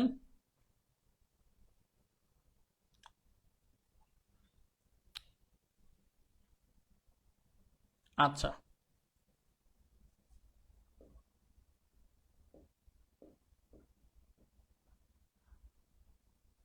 না এটা অনেকেরই হচ্ছে সুস্থ হতে যে অধিক সময় লাগবে এটা কিন্তু সম্ভব না। এখানে সুস্থ হতে অধিক সময় লাগবে এই কথাটা সঠিক হয় নাই। পার্শ্ব প্রতিক্রিয়া কম হবে, হ্যাঁ পার্শ্ব প্রতিক্রিয়া আছে, যে লিভার ফুসফুসে কিছুটা সমস্যা হয়, লিভার ফুসফুস, হ্যাঁ লিভার ফুসফুসে কিছুটা সমস্যা হবে, ফুসফুস এটা আছে। তবে আমাদের পার্শ্ব প্রতিক্রিয়া কম, রোগীর ব্যথাও কম হবে, কারণ রোগী কোনো ব্যথা পাবে না। রক্তপাতহীন, কাটা ছেঁড়াহীন শীতলীকরণ চিকিৎসা পদ্ধতি, কিন্তু সুস্থ হতে অধিক সময় লাগবে এই কথাটা ঠিক না। তাহলে উত্তর হবে কি 1 ও 2। তারপর আসেন উদ্দীপকটা দেখেন, ডাক্তার নিহার মাংসের উৎপাদন বৃদ্ধির জন্য প্রাণীর জিন পরিবর্তন নিয়ে গবেষণা করেন। তিনি এক প্রাণীর জিন অন্য প্রাণীর দেহে প্রতিস্থাপন করে সফলতা অর্জন করেন। তাহলে এক প্রাণীর জিন নিয়ে আরেক প্রাণীর দেহে প্রতিস্থাপন সংক্রান্ত যে জিন পরিবর্তন সংক্রান্ত চিকিৎসা বা এই প্রযুক্তি, সেটাকে আমরা বলি জেনেটিক ইঞ্জিনিয়ারিং। এটা হচ্ছে জেনেটিক ইঞ্জিনিয়ারিং। এর ফলে আপনার হচ্ছে ধান, গম, ভুট্টা, আলু, টমেটো, লেচু, আম, শস্য, তারপর হচ্ছে কার্ব জাতীয় মাছ দ্রুত বর্জনশীল হবে। হ্যাঁ, তো এটা হচ্ছে আমাদের জেনেটিক ইঞ্জিনিয়ারিং, যার জনক হচ্ছে পল বার্গ। জেনেটিক ইঞ্জিনিয়ারিং জনককে পল বার্গ। এবং ডায়াবেটিস রোগীর ইনসুলিন, আমাদের ডায়াবেটিস রোগী অনেকের হয় না, সেই ডায়াবেটিস রোগীর ইনসুলিন তৈরিতে আমাদের ব্যবহার করা হয় হচ্ছে জেনেটিক ইঞ্জিনিয়ারিং। সেটা ব্যবহার করা কোথায়? Genetic engineering. তো এটা উত্তর কি হবে? উদ্দীপকের ডাক্তার নিহান কোন প্রযুক্তি ব্যবহার করেন? জেনেটিক ইঞ্জিনিয়ারিং প্রযুক্তি ব্যবহার করেন। এবার আমাকে বলেন, উদ্দীপকের কর্মকাণ্ডের ফলে, এই জেনেটিক ইঞ্জিনিয়ারিং এর ফলে কি হবে? জীব বৈচিত্র্যের সৃষ্টি হবে, অর্থনৈতিক উন্নয়ন ঘটবে, চিকিৎসা ক্ষেত্রে নেতিবাচক ভূমিকা রাখবে। এটা আপনারা বলেন, আশা করি পারবেন, কারণ খুব সহজেই অপশন দিচ্ছে, অপশন দিয়ে সহজ করে দিছে। দেখে কে উত্তর দিতে পারেন। এই জেনেটিক ইঞ্জিনিয়ারিং কর্মকাণ্ডের ফলে কি হবে? জীব বৈচিত্র্যের সৃষ্টি হবে। হ্যাঁ, অনেক নতুন নতুন ধরনের বৈচিত্র্য, নতুন নতুন নতুনের আগমন, নতুন আগমন ঘটবে, নতুন ধরনের জীব বৈচিত্র্য, এটা সত্য। অর্থনৈতিক উন্নয়ন ঘটবে, হ্যাঁ, কারণ বাংলাদেশ এখন খাদ্যে স্বয়ংসম্পূর্ণ হয়েছে। দুধে আমিষের পরিমাণ বাড়ানো, দুধে আমিষ, এই আমিষের পরিমাণ বাড়ানো, দুধে আমিষের পরিমাণ বৃদ্ধি, তার কাজও কিন্তু জেনেটিক ইঞ্জিনিয়ারিং এর সাহায্যে। এছাড়া এটা অনেক উন্নয়নশীল কাজের সাথে উন্নয়ন ঘটায় আমাদের। চিকিৎসা ক্ষেত্রে নেতিবাচক ভূমিকা রাখবে, এটা ভুল। হ্যাঁ, এটা কিছু সমস্যা আছে জেনেটিক ইঞ্জিনিয়ারিং এর, যে প্রকৃত স্বাদ পাওয়া যায় না, নতুন ধরনের রোগের সৃষ্টি হইতে পারে, এটা হচ্ছে ভিন্ন রকম বিষয়। তবে চিকিৎসা ক্ষেত্রে নেতিবাচক ভূমিকা রাখবে তা না, এটা হবে না। উত্তর হবে কি? শুধু 1। ভেরি গুড, অনেকেই দেখলাম পারছেন। একজন আরবি নামে পারছে, এনামুল পারছে, মাইশা ভুল হয়েছে তারটা। ভার্চুয়াল রিয়েলিটিতে ব্যবহৃত HMD কোনটিকে নির্দেশ করে? HMD হচ্ছে এক ধরনের বিশেষ ধরনের চশমা। এটা হচ্ছে একটা বিশেষ ধরনের চশমা, হেড মাউন্টেড ডিসপ্লে। এটা হচ্ছে এক ধরনের বিশেষ চশমা। হেড মাউন্টেড ডিসপ্লেটা কি? এক ধরনের বিশেষ চশমা। Is it clear? এটার মাধ্যমে কি হবে? এটার মাধ্যমে একদম মনে হবে কি এটা বাস্তব, একদম আমার কাছেই আছে, আমার সামনে আছে, এটা একদম বাস্তব ধর্মী। সেটা হচ্ছে আমাদের বিশেষ ধরনের চশমার বিষয়টা। এটা কি হবে? বিশেষ ধরনের চশমা। তারপর আসি টেলিপ্রেজেন্সের প্রয়োগ ক্ষেত্র কোনটি? টেলিপ্রেজেন্সের প্রয়োগ ক্ষেত্র, টেলিপ্রেজেন্স কি? যেটা হচ্ছে অবাস্তব পরিবেশ, অবাস্তব অবাস্তব কিন্তু আমাদের কাছে বাস্তব মনে হয়, মানে কাল্পনিক জগৎ, কাল্পনিক। এটা হচ্ছে আমাদের এই ভার্চুয়াল রিয়েলিটি। ভার্চুয়াল রিয়েলিটি এটা হচ্ছে আমাদের টেলিপ্রেজেন্সের প্রয়োগ ক্ষেত্র। টেলিপ্রেজেন্সের প্রয়োগ ক্ষেত্র কোনটা? Virtual reality. ওকে, টেলিপ্রেজেন্সের প্রয়োগ ক্ষেত্র কোনটা? Virtual reality. আর ভার্চুয়াল রিয়েলিটি ব্যবহার করা হয় কোথায় কোথায় একটু বলছি আমি, এটা একটু দেখে রাখেন, এটা অনেক কাজে দিবে। প্রশিক্ষণে, শিক্ষায়, চিকিৎসায়, ব্যবসা বাণিজ্যে ভার্চুয়াল রিয়েলিটি ব্যবহার করা হয়। 3D 9D মুভি, তারপরে হচ্ছে আমাদের এই যে ফ্রি ফায়ার, অনেকে গেমস খেলে না, ফ্রি ফায়ার গেম বাস্তব গেমসের মতো মনে হয়। ভিডিও ভিডিও মানে চলচ্চিত্রে ব্যবহার করা হয়, একদম মনে হবে বাস্তব। ভার্চুয়াল রিয়েলিটি, সিমুলেটেড পরিবেশ। রোবট গঠনে কয়টি নির্দিষ্ট বিশেষত্ব রয়েছে? একদম বোর্ড বই থেকে হুবহুব দিচ্ছে, বোর্ড বই। দেখি এটা উত্তরটা কে দিতে পারেন, তারপরে আমি উত্তরটা ব্যাখ্যা সহকারে দিয়ে দিব। দেখি এটা উত্তরটা কে দিতে পারেন, 44 নম্বরটা। রোবট গঠনের কয়টি বিশেষত্ব রয়েছে?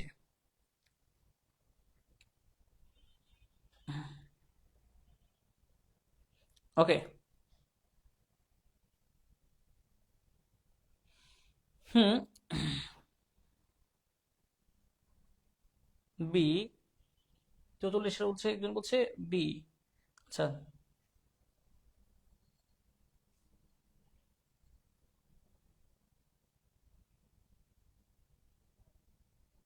ওকে, না অনেকে পারেন নাই। 44 দুইটি, 44। ওকে, আমি বোঝাই দিচ্ছি। রোবট গঠনের বিশেষত্বগুলো দেখেন। এক, এটার একটা যান্ত্রিক গঠন থাকবে, যান্ত্রিক একটা গঠন। রোবটের গঠনটা কেমন হবে? 2 নম্বর, এটা হচ্ছে এটা নিয়ন্ত্রণে কি করতে হবে, এটার জন্য একটা পাওয়ার সরবরাহ করার জন্য, এটার পাওয়ার সরবরাহ করার জন্য বিদ্যুৎ লাগবে, বিদ্যুৎ। এবং 3 নম্বর হচ্ছে রোবট গঠনের 3 নম্বর দিকটা হচ্ছে এটা নিয়ন্ত্রণ করার জন্য প্রোগ্রাম লাগবে, নিয়ন্ত্রণের জন্য প্রোগ্রাম লাগবে। এ হচ্ছে রোবট গঠনের 3টা বিশেষত্ব। এটা মাঝে মধ্যে ক্ষতেও আসে। 3টি রোবট গঠনের বিশেষত্ব হচ্ছে 3টি। যারা 2টি বলছেন তাদের উত্তর ভুল, এটা মুখস্থ করেন, এটা মুখস্থ করেন। রোবট গঠনের বিশেষত্ব হচ্ছে 3টি। আপনারা যে রোবটটা গঠন করবেন এটার আকার আকৃতি কেমন হবে, এটার আকার আকৃতিটা কেমন হবে। তারপরে হচ্ছে রোবট যে গঠন করবেন, রোবটের আপনার বিদ্যুৎ একটা প্রথমে কি, এই যে এটা হচ্ছে গঠন, এই হচ্ছে গঠন। তারপরে কি একটা চার্জ দেওয়া লেখা বিদ্যুৎ লাগবে না, বিদ্যুৎ, যেন বিদ্যুৎটা সারা শরীরে কি হয়, প্রভাবিত হয়। তারপর কি লাগবে, নিয়ন্ত্রণ করার জন্য প্রোগ্রাম। প্রোগ্রাম কি করলে কি উত্তর দিবে, যে হাউ আর ইউ, সে উত্তর দিবে আই এম ফাইন, এরকম করে উত্তর দিতে পারবে। এটা হচ্ছে আমাদের প্রোগ্রাম। প্রোগ্রাম লাগবে, বিদ্যুৎ লাগবে, গঠন, এই 3টা হচ্ছে আমাদের রোবটের বিশেষত্ব। তারপর আসেন শীতল তাপমাত্রায় বা নিম্ন তাপমাত্রায়, নিম্ন তাপমাত্রায় অস্বাভাবিক রোগাক্রান্ত টিস্যু ধ্বংস করার চিকিৎসা পদ্ধতি কোনটা? একদম নিম্ন তাপমাত্রায় শরীরের রোগাক্রান্ত কোষ বা টিস্যুগুলোকে ধ্বংস করা হয় কোন চিকিৎসা পদ্ধতিতে? ক্রায়োবোলেশন, cryoprobe, cryo surgery, cryo agent. অবশ্যই এই চিকিৎসা পদ্ধতির নাম হচ্ছে ক্রায়ো সার্জারি চিকিৎসা পদ্ধতিতে। আর এই ক্রায়ো সার্জারি চিকিৎসা পদ্ধতিতে ক্রায়োপ্রোব ব্যবহার করা হয়, ক্রায়োজেনিক এজেন্ট ব্যবহার করা হয়, তবে চিকিৎসা পদ্ধতির নাম হচ্ছে ক্রায়ো সার্জারি চিকিৎসা পদ্ধতি। এটাকে আরো বলা হয় শীতলীকরণ চিকিৎসা পদ্ধতি। কথাগুলো মনে রাখেন, শীতলীকরণ, রক্তপাতহীন, তারপর হচ্ছে কাটাছেঁড়াহীন, কাটাছেঁড়াহীন চিকিৎসা পদ্ধতি। এখানে -41°C থেকে -196°C তাপমাত্রায় ঠান্ডা করা হয়, এতটা তাপমাত্রা ঠান্ডা করা হয়, ঠিক আছে? ওকে, তো এটা উত্তর কি হবে? ক্রায়োসার্জারি চিকিৎসা পদ্ধতি। তারপর আসেন, ক্রায়োসার্জারি কোষে অক্সিজেন সরবরাহ বন্ধ হয়ে যায় কোন তাপমাত্রায়? ওখানে মানে ঠান্ডার মাত্রা, যে কতটা ঠান্ডা করা হয়, ঠান্ডার মাত্রাটা বোঝাচ্ছে। যেটা এটা আমাদের বোর্ড বইয়ে আছে, বোর্ড বইয়ে হুবহু আছে, যেটা হচ্ছে -41°C থেকে -196°C তাপমাত্রা। এটা হচ্ছে যে এখানে একটা মাইনাস হবে, হ্যাঁ, -41 থেকে -196°C তাপমাত্রা। ওকে, ভেরি গুড, অনেকেই পারছেন। আর বেশি নাই, আর অল্প কিছু এমসিকিউ আছে, তারপরে আমরা একটা পরীক্ষা নিব আজকে, যে কি অবস্থা আপনাদের। তারপর আসেন, ক্রায়োসার্জারি চিকিৎসা পদ্ধতিতে নিম্নের কোনটি ব্যবহৃত হয়? হয়, এটা হ্যাঁ না, এটা হবে কি হয়। ক্রায়োসার্জারি চিকিৎসা পদ্ধতিতে নিম্নের কোনটি ব্যবহৃত হয়? ক্রায়োসার্জারি চিকিৎসা পদ্ধতিতে আমাদের ক্রায়োজেনিক এজেন্ট ব্যবহার করা হয়। এগুলো হচ্ছে তাপমাত্রা গুলো, কি কি গ্যাসগুলো ব্যবহার করা হয়? ওই যে আগে বলছি, অক্সিজেন গ্যাস ব্যবহার করা হয়, তরল নাইট্রোজেন, তারপর হচ্ছে হিলিয়াম, আর্গন, এই গ্যাসগুলো ব্যবহার করা হয়। কার্বন ডাই অক্সাইডও ব্যবহার করা হয়, কার্বন ডাই অক্সাইড, এই গ্যাসগুলো আমরা ব্যবহার করে থাকি। তারপর আসেন ক্যাপচার। প্রথমে ক্যাপচার করবে, এক্সট্রাকশন, কম্পারিজন তুলনা করবে, পরে ম্যাচিং করবে। কোন প্রযুক্তির ক্ষেত্রে ব্যবহৃত হয়? একদম হুবহু বোর্ড বই থেকে তুলে দিচ্ছে, বোর্ড বই থেকে দেখবেন হুবহু তোলা আছে এটা, যে ক্যাপচার, এক্সট্রাকশন, কম্পারিজন, ম্যাচিং এ কোন প্রযুক্তির ক্ষেত্রে ব্যবহৃত হয়? রোবোটিক্স, জেনেটিক ইঞ্জিনিয়ারিং, কৃত্রিম বুদ্ধিমত্তা, বায়োমেট্রিক্স।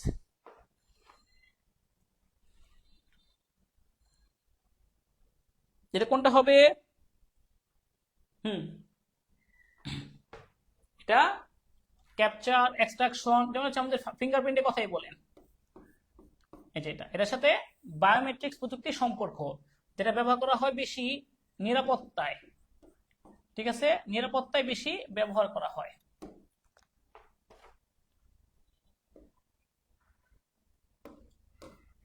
তারপরে আসি, বৈশিষ্ট্য অনুযায়ী জীবকে শনাক্তকরণের প্রযুক্তি কোনটি? বৈশিষ্ট্য অনুযায়ী জীবকে শনাক্তকরণের প্রযুক্তি কোনটি?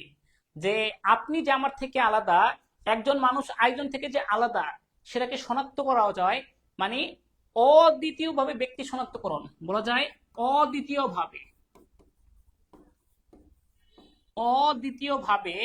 ব্যক্তি শনাক্তকরণ, এই প্রযুক্তিটা কোন প্রযুক্তি? নিঃসন্দেহে বায়োমেট্রিক্স প্রযুক্তি। অদ্বিতীয়ভাবে শনাক্তকরণ হচ্ছে বায়োমেট্রিক্স প্রযুক্তি। তারপর আসি, কোনটি বায়ো ইনফরমেটিক্সের উপাদান নয়? বায়ো ইনফরমেটিক্সের উপাদান নয়। বায়ো ইনফরমেটিক্সে একসাথে অনেকগুলো প্রোডাক্টের সংমিশ্রণ করানো হয়। কি কি? ডেটাবেজ, গণিত ও পরিসংখ্যান, প্রোগ্রাম, জীববিজ্ঞান,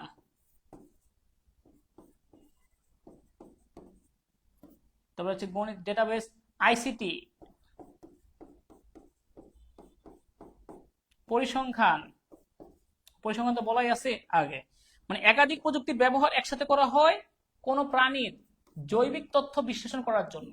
কিসের জন্য? জৈবিক তথ্য বিশ্লেষণ। একটা এক্সাম্পল দেখাই, যেমন যে করোনা রোগ, এই করোনা রোগটা কোথা থেকে আসছে, এটার কোথা থেকে আসছে এর কারণ আবিষ্কার করে, কারণ আবিষ্কার।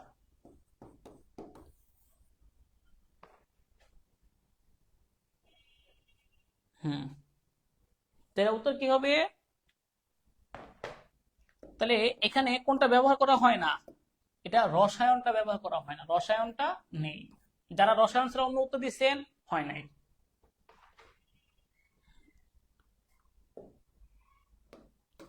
রসায়ন, রসায়নটা বায়ো ইনফরমেটিক্স এর কোনো উপাদান নয়।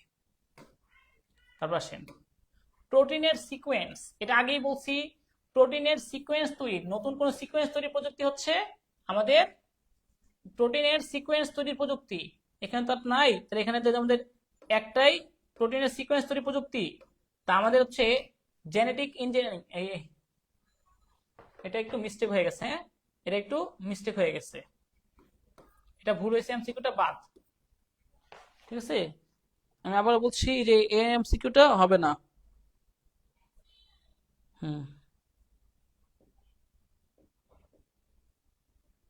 এটা এমসিকিউটা হবে না, হ্যাঁ এটা ভুল হয়েছে। এটা উত্তরটা হচ্ছে বায়ো ইনফরমেটিক্স হবে, বায়ো ইনফরমেটিক্স। ওকে, আমি এটা কারেকশন করে দিব, আপনাদের স্লাইড দেওয়ার আগে এটা কারেকশন করে দিয়ে দিব। হ্যাঁ এটা না, এটা এখানে বায়ো ইনফরমেটিক্স হবে, ন্যানো টেকনোলজি এসে পড়ছে। ওকে, এর উত্তর হবে কি ওই বায়ো ইনফরমেটিক্স। ডিএনএ পর্যবেক্ষণে, এই যে ডিএনএ একজন মানুষের শারীরিক বৈশিষ্ট্য, এই পর্যবেক্ষণে মানব শরীরের কোন উপাদান ব্যবহার করা হয়? ডিএনএ পর্যবেক্ষণে মানব শরীরের কোন উপাদান ব্যবহার করা হয়? মুখমণ্ডল, কণ্ঠস্বর, রেটিনা, রক্ত। কিসের? ডিএনএ পর্যবেক্ষণে। দেখি কে বলতে পারেন। ওকে,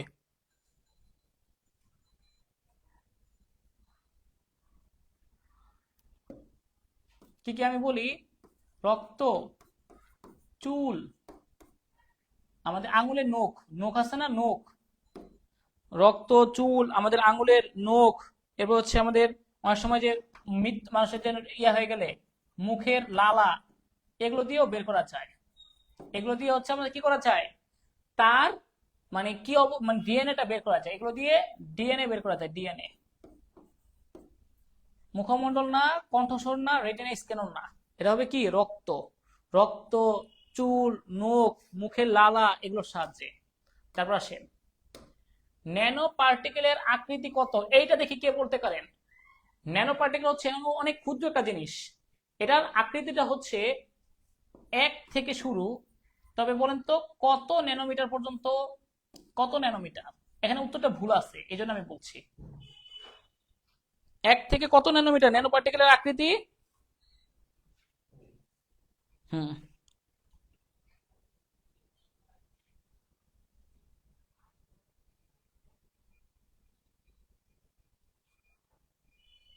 এটা কত হবে? 53 নম্বরটা উত্তরটা এখানে বলা নাই তো এই জন্য বলছি, এটা উত্তর হবে ইয়েস 100। এখানে 100 হবে, 100 ন্যানোমিটার, 1 থেকে 100 ন্যানোমিটার। ন্যানো পার্টিকেল আকৃতি কত? 1 থেকে 100 ন্যানোমিটার। এটা তার কখনো ভুল হবে না, এটা যেন কখনো ভুল না হয়। এটা হুবহু বোর্ড বই থেকে তুলে দিছে লাইনটা, ন্যানো টেকনোলজির প্রথম লাইনে আছে এটা। ন্যানো পার্টিকেলের আকৃতি হচ্ছে 1 থেকে 100 ন্যানোমিটার, 1 থেকে 100 ন্যানোমিটার। তারপর আসেন ন্যানো প্রযুক্তি কয় পদ্ধতিতে ব্যবহৃত হয়? আমাদের ন্যানো প্রযুক্তির পদ্ধতি আছে, একটা হচ্ছে top to bottom, top to bottom, যেমন বড়। একটা হচ্ছে bottom to top, bottom to top, top to bottom, bottom to top, ক্ষুদ্র। ওকে, এটা হচ্ছে আমাদের bottom to top, top to bottom, bottom to top, এই দুটো হচ্ছে আমাদের ন্যানো প্রযুক্তি কয় পদ্ধতিতে ব্যবহার করা হয়? দুই পদ্ধতিতে। ন্যানো প্রযুক্তি হচ্ছে দুই পদ্ধতিতে ব্যবহৃত হয়, top to bottom, bottom to top. Okay, তারপরে আসি টপ ডাউন পদ্ধতি, অর্থাৎ বড় থেকে ছোট। এই প্রযুক্তি ব্যবহার করা হয় কোথায়? এই ন্যানো টেকনোলজিতে। দুইটা পদ্ধতি, তার মধ্যে একটা হচ্ছে টপ ডাউন, একটা হচ্ছে ডাউন টপ। তারপর আসেন এআই মানে হচ্ছে আর্টিফিশিয়াল ইন্টেলিজেন্স। এটা কোথায় ব্যবহার করা হয়? Artificial intelligence, computer vision, machine learning, natural language program, এসব ক্ষেত্রে ব্যবহার করা হয়। রোবোটিক্সে ব্যবহার করা হয়, মেশিন লার্নিং এ ব্যবহার করা হয়, কিন্তু ওয়ার্ড প্রসেসিং এ বা স্প্রেডশিটে ব্যবহার করা হয় না। ঠিক আছে, এটা উত্তর হবে কি? এআই এর ক্ষেত্রগুলো হচ্ছে আমাদের মেশিন লার্নিং এবং রোবোটিক্স। ওয়ার্ড প্রসেসিং এ আমাদের এই এআই বা আর্টিফিশিয়াল ইন্টেলিজেন্স ব্যবহার করা হয় না। ঠিক আছে, এটা উত্তর কি হবে আমাদের? ক। তারপর আসেন কৃত্রিম বুদ্ধিমত্তা প্রয়োগের ক্ষেত্রে যে সকল প্রোগ্রামিং ভাষা ব্যবহার করা হয় তাকে কি বলে? ওই যে মতলব, শার্টব্লু, এলইউ, সিএসএস না, এছাড়া আরো আছে C, C plus plus, Java, Python, এই ভাষাগুলো ব্যবহার করা হয়। কি কি কৃত্রিম বুদ্ধিমত্তা প্রয়োগের ক্ষেত্রে যে সকল প্রোগ্রামিং ভাষা ব্যবহার করা হয় তা হচ্ছে মতলব, শার্টব্লু, এটা সিএসএস ব্যবহার করা হয় না, C, C plus plus, Java, Python, Prolog, Prolog এগুলো ব্যবহার করা হয়, এটা আগেই বুঝাইছি। কিন্তু সিএসএস এবং এইচটিএমএল এগুলো ব্যবহার করা হচ্ছে আমাদের ওয়েব পেজ ডিজাইন করতে গেলে, একটা ওয়েবসাইট তৈরি করতে গেলে, স্ট্যাটিক ওয়েবসাইট তৈরি করতে গেলে তখন আমরা সিএসএস এবং এইচটিএমএল ভাষা ব্যবহার করি। তার উত্তর হচ্ছে ক। তারপর আসেন আচরণগত বৈশিষ্ট্যের বায়োমেট্রিক্স কোনটা? আচরণগত বৈশিষ্ট্য, আমরা জানি আচরণগত বৈশিষ্ট্যের বায়োমেট্রিক্স প্রযুক্তি আছে তিনটা। একটা হচ্ছে সিগনেচার, এই যে আমার সিগনেচারটা। একটা হচ্ছে টাইপিং কি স্ট্রোক, আমি কত দ্রুত টাইপ করতে পারি, টাইপিং। আরেকটা হচ্ছে আমার কণ্ঠস্বর, প্রত্যেকটা মানুষের কণ্ঠস্বর আলাদা, তবে এগুলো নকল করা যায়, কণ্ঠস্বর। তাহলে হাতের রেখার সাক্ষ্য যাচাইকরণ, কণ্ঠস্বর যাচাইকরণ। ডিএনএ পর্যবেক্ষণ হচ্ছে শারীরিক বৈশিষ্ট্য, শারীরিক, এটা আচরণগত না। তাহলে 1 ও 3 কি হবে? 1 ও 3। এটা কি ক্লিয়ার কিনা, বুঝতে পারছেন কিনা জানান। তাহলে পরের এমসিকিউতে আমি যাব, এটা কি বুঝতে পারছেন কিনা জানান।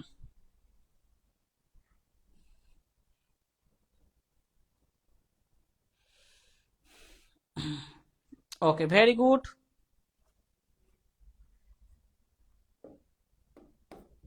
তারপর আসেন বায়ো ইনফরমেটিক্সে ব্যবহৃত হয় কি কি প্রযুক্তি?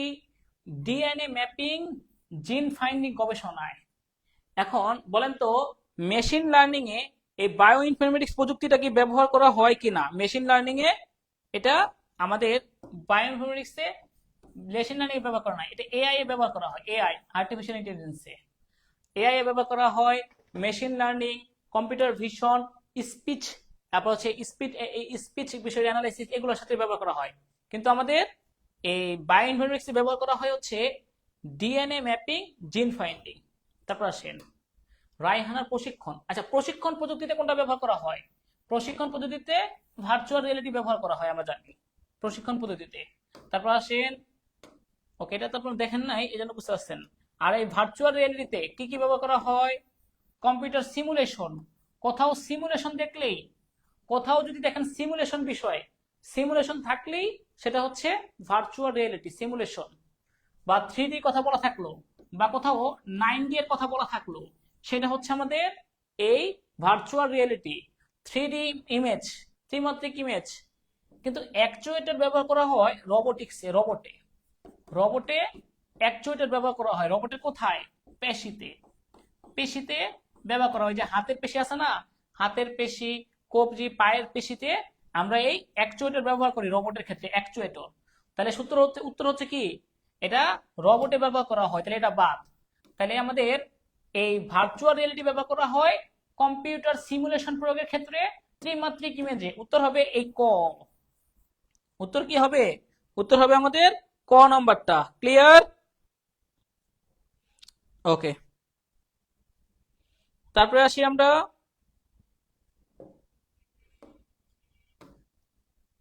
এরপর আসেন কামাল যন্ত্রটিকে কোন প্রযুক্তি ব্যবহার করে তৈরি করে? আচ্ছা, এই উদ্দীপকটা নাই, উদ্দীপকটা থাকলে আমাদের বুঝতে সুবিধা হতো। রোবোটিক্স, কারণ যন্ত্র, একটা যন্ত্র হচ্ছে, এবং উদ্দীপকটা দিয়ে দেবো না, একটা যন্ত্রের বিষয়টা, যন্ত্র তৈরি করা যেটা মানুষের মতো কাজ করতে পারে, এমন একটা যন্ত্র যা মানুষের মতো কাজ করে। উদ্দীপকটা ছিল এরকম, মানুষের মতো কাজ করে এমন একটা যন্ত্র তৈরি করছে। প্রশ্নটা আমি একটু দেখি, একটা মিনিট। প্রশ্নটা ছিল এরকম, কম্পিউটার বিজ্ঞানের শিক্ষার্থী কামাল একটি যন্ত্র তৈরি করে যেটি উঁচু নিচু স্থানে চলাফেরা করতে পারে এবং ভিডিও ধারণ করে অন্যদের নিকট পাঠাতে পারে। তার মানে রোবট, রোবট তৈরি করে। সেই রোবটটা হচ্ছে আমাদের রোবোটিক্স প্রযুক্তির সাথে সম্পর্কিত কামালের। তারপর আছেন কামালের যন্ত্রটি ব্যবহার করা যায় কোথায় কোথায়? চিকিৎসা ক্ষেত্রে, গৃহ ব্যবস্থাপনা, শিল্প কারখানা। বলেন তো রোবট আমরা কোথায় কোথায় ব্যবহার করি? রোবটের ব্যবহার আমরা তো জানি যে ঝুঁকিপূর্ণ কাজে রোবট ব্যবহার করা হয়, যেখানে মানুষের মৃত্যুর আশঙ্কা থাকবে। তাহলে আর কোথায় ব্যবহার করা হয় এটা তো বলেন তো দেখি। এছাড়া আর কোথায় ব্যবহার করা হয়? চিকিৎসা ক্ষেত্রে নির্ভুলভাবে তারা কাজ করতে সক্ষম। গৃহ ব্যবস্থাপনায় কাজে সাহায্য করবে তারা। শিল্প কারখানায় অনেক মানুষের কাজ একাই করে দিতে পারে। তাহলে সবগুলোই রাইট। অর্থাৎ রোবট চিকিৎসা ক্ষেত্রে ব্যবহার করা হয়, গৃহ ব্যবস্থাপনায় ব্যবহার করা হয়, শিল্প কারখানায়ও রোবটের ব্যবহার লক্ষণীয়। তাহলে উত্তর হবে কি? সবগুলো। তারপরে আসেন সেলিম মিয়া কৃষি বিশ্ববিদ্যালয়ের শিক্ষার্থী। সে এক ধরনের প্রযুক্তি ব্যবহার করে জমিতে উচ্চ ফলনশীল হাইব্রিড জাতের ফসল, হাইব্রিড ফসল তার মানে জেনেটিক ইঞ্জিনিয়ারিং জাতের ফসল উৎপাদন করেন। উন্নত জাতের ফসল পাওয়া গেলে জেনেটিক ইঞ্জিনিয়ারিং। ওকে, তাহলে সেলিম মিয়া কোন প্রযুক্তি ব্যবহার করেছেন? Genetic engineering. উচ্চ জাতের হাইব্রিড ফসল, ফসল ধান, গম, ভুট্টা, ইলিশ, টমেটো, তারপর হচ্ছে লিচু, আম, পেঁপে, কাঁঠাল, নারকেল, যা হোক এগুলো হচ্ছে জেনেটিক ইঞ্জিনিয়ারিং সাথে সম্পর্কিত হয়। এরপর আসেন উদ্দীপকে সেলিম মিয়ার ব্যবহৃত প্রযুক্তির লক্ষ্য হলো কি? ফসল উৎপাদন বৃদ্ধি করা, রোগ প্রতিরোধ ক্ষমতা হ্রাস করা, না হ্রাস করা না, এটা হবে বৃদ্ধি করা। রোগ প্রতিরোধ ক্ষমতা বৃদ্ধি করা, হ্রাস করা না, হ্রাস করতে চাবে না, তা বৃদ্ধি করার চেষ্টা করে। ফসল উৎপাদন বৃদ্ধি করা, আগাছা সহিষ্ণু করা, আগাছা সহিষ্ণু করা, এক ও তিন, এক ও তিন। কিন্তু রোগ প্রতিরোধ ক্ষমতা হ্রাস করে না। জেনেটিক ইঞ্জিনিয়ারিং সাহায্যে রোগ প্রতিরোধ ক্ষমতা হ্রাস পায় না। তারপর একটি প্রতিষ্ঠানের একটি কক্ষে আঙ্গুলের ছাপ দিয়ে, তার মানে বায়োমেট্রিক্স, জাস্ট ধরবেন আর উত্তর বুঝে ফেলবেন, বায়োমেট্রিক্স প্রবেশ করে এবং সেখানে কার ড্রাইভিং প্রশিক্ষণ নেয়। প্রশিক্ষণ নেওয়ার কাজটা হচ্ছে ভার্চুয়াল রিয়েলিটি। প্রশিক্ষণ নেয় কার ড্রাইভিং প্রশিক্ষণ, রুমের ভিতরে কার ড্রাইভিং প্রশিক্ষণ। তার মানে কি ভার্চুয়াল রিয়েলিটির মাধ্যমে সে কার ড্রাইভিং শিখছে, যেখানে একটা বাস্তবের মতো পরিবেশ সে বুঝতে পারবে সেখানে। তারপর আসেন তাহলে উদ্দীপকের কক্ষে প্রবেশের প্রযুক্তি হচ্ছে আমাদের কক্ষে প্রযুক্তি বায়োমেট্রিক্স। এই বায়োমেট্রিক্স প্রযুক্তি যেটা আঙুলের ছাপ দিয়ে প্রবেশ করে, আঙুলের ছাপ। তারপর আসেন প্রতাপের প্রশিক্ষণে ব্যবহৃত প্রযুক্তির ভূমিকা রাখে। প্রশিক্ষণে কি প্রযুক্তি ব্যবহার করছে? Virtual reality. প্রতাপের প্রশিক্ষণে ব্যবহৃত প্রযুক্তি হচ্ছে ভার্চুয়াল রিয়েলিটি, যেটা শিক্ষা ও গবেষণা প্রযুক্তি ব্যবহার করা হয় নিরাপত্তায়, ব্যবসা বাণিজ্যে। প্রতাপের প্রশিক্ষণ প্রযুক্তি কি কি? প্রতাপের প্রশিক্ষণ প্রযুক্তি হচ্ছে ভার্চুয়াল রিয়েলিটি। এই নিরাপত্তায় তো ভার্চুয়াল রিয়েলিটি ব্যবহার করা হয় না, নিরাপত্তায় তো আমাদের ব্যবহার করা হচ্ছে বায়োমেট্রিক্স। বায়োমেট্রিক্স প্রযুক্তি নিরাপদে ব্যবহার করা হয়। তাহলে আমরা বলতে পারি কি? শিক্ষা ও গবেষণায়, ব্যবসা বাণিজ্যে, চিকিৎসায়, চিকিৎসা ক্ষেত্রে আমাদের ভার্চুয়াল রিয়েলিটির ব্যবহার রয়েছে। তাহলে এক ও এখানে ভুল হয়েছে, এটা ভুল হয়েছে। উত্তর হবে কি? এই দুইটা, এটা হবে না, উত্তর হবে এই এটা এক ও তিন। উত্তর হবে কি? এক ও তিন। তারপর আসেন কম্পিউটার সংশ্লিষ্ট যন্ত্রপাতিকে মানে হার্ডওয়্যারকে সঠিকভাবে পরিচালনার জন্য কোনটি প্রয়োজন? কম্পিউটার যন্ত্রপাতিকে মানে হার্ডওয়্যারকে পরিচালনা করার জন্য সফটওয়্যার লাগবে। সফটওয়্যার দিয়ে আমরা কম্পিউটার যন্ত্রপাতিকে পরিচালনা করতে পারবো। সফটওয়্যারের মাধ্যমে হার্ডওয়্যার গুলো আমরা পরিচালনা করতে পারি। শুধু হার্ডওয়্যারের কোনো দাম নাই, সফটওয়্যার থাকতে হবে। আচ্ছা, আর কিছু আছে আমাদের। হ্যাঁ, অনলাইনের মাধ্যমে দরপত্র মানে হচ্ছে টেন্ডার। টেন্ডার যেটা হচ্ছে কাজ কাজ দেওয়ার বিষয়টা। টেন্ডার আহ্বান করাকে কি বলা হয়? কমার্স, ক্রয় বিক্রয়। কমার্স হচ্ছে ক্রয় বিক্রয় কার্য। ইমেল না, টেন্ডার। ই পোস্টটাও না, তাহলে হচ্ছে আমাদের টেন্ডার হবে, ই টেন্ডার, ই টেন্ডার। ই কমার্সের সুবিধা কোনটি? অনলাইনে ক্রয় বিক্রয় কার্য। এখানে বর্তমানে আইন প্রণয়ন ও প্রয়োগ করা যায়। লেনদেনের নিরাপত্তা, পণ্যের গুণগত মান যাচাই করা না যায় না। বিজ্ঞাপন এবং বিপণন করা যায়। বর্তমানে সবাই অনলাইনে বিজ্ঞাপন দেয় না? অনলাইনে বিজ্ঞাপন দেয়। তো এটা হচ্ছে আমাদের ই কমার্সেরই একটা সুবিধা। এটা হচ্ছে ই কমার্সের সুবিধা। বর্তমানে ফেসবুকে, ইউটিউবে, বিভিন্ন জায়গায় বিজ্ঞাপন দেওয়ার সুবিধাটা রয়েছে। এগুলো হচ্ছে বিজ্ঞাপন ও বিপণনের ক্ষেত্রে। কিন্তু আপনি কাপড়ের মান যাচাই করতে পারবেন না। মানুষের চিন্তা ভাবনাকে আমরা যেভাবে চিন্তা করতে পারি, আল্লাহ তাআলা আমাদের ব্রেন দিয়েছে, ওইভাবে চিন্তা করতে পারি। মানুষের চিন্তা ভাবনাকে একটা কম্পিউটারের মধ্যে রূপান্তর করবেন, বা একটা ক্যালকুলেটরের মধ্যে বা যন্ত্রের মধ্যে রূপান্তর করবেন বা প্রকাশ করা, সেটা হচ্ছে কৃত্রিম বুদ্ধিমত্তা, এআই। এর মাধ্যমে আপনি যেভাবে গাড়ি চালাবেন, ঠিক একইভাবে এআই এর মাধ্যমেও সে একা গাড়ি চালাতে পারবে, কোনো মানুষ লাগবে না। ড্রাইভারবিহীন গাড়ি, ড্রাইভারবিহীন গাড়ি চালানো যাবে হচ্ছে কৃত্রিম বুদ্ধিমত্তার সাহায্যে। এছাড়া লুডো খেলা, দাবা খেলা, এইসব খেলার সাথে সম্পর্কিত হচ্ছে এই কৃত্রিম বুদ্ধিমত্তা। কাজের প্রয়োজনে রোবটকে কত ডিগ্রি কোণ পর্যন্ত ঘোরানো যায়? আমরা মানুষরা এইটুকু এইটুকু অর্থাৎ 180 ডিগ্রি ঘুরতে পারে। মানুষের বাড়ি কত ডিগ্রি? 180 ডিগ্রি। কিন্তু রোবট, যারা রোবট, তারা পুরাটা ঘুরতে পারে, পুরা পুরা মাথা ঘুরাইতে পারে, অর্থাৎ 360 ডিগ্রি পর্যন্ত কাজ করতে পারে। এ হচ্ছে আমাদের কাজের প্রয়োজনে রোবটকে 360 ডিগ্রি অ্যাঙ্গেলে কাজ করানো যাবে, ঘোরানো যাবে। ওকে, ক্লিয়ার? বলেন ফার্স্ট অধ্যায়গুলো বুঝতে পারছেন কিনা? আমি 24 সালের প্রশ্ন, 23 সালের প্রশ্ন যথাসম্ভব শেষ করে দেওয়ার চেষ্টা করছি। কিছু স্লাইডে কিছুটা ভুল আছে, এটা আমি সংশোধন করে আপনাদের স্লাইডটা দিয়ে দিব সম্পূর্ণটা। হ্যাঁ, আর আমাদের তো আপাতত ফার্স্ট মানে প্রথম পত্রের প্রথম অধ্যায়ে 24 এবং 23 সালের প্রশ্নগুলো আমরা সমাধান করে দিছি। এটা বুঝতে পারছেন কিনা জানান। এখন একটা এক্সাম দেওয়ার মাধ্যমেও বিষয়টা ক্লিয়ার করতে পারেন। আমি এখন একটা এক্সামের লিঙ্ক দিচ্ছি, এটা আপনারা এক্সাম দিবেন। ঠিক আছে সবাই? ওকে, সবাই ভালো থাকেন, সুস্থ থাকেন। আজকের ক্লাস এইটুকুই। আল্লাহ হাফেজ।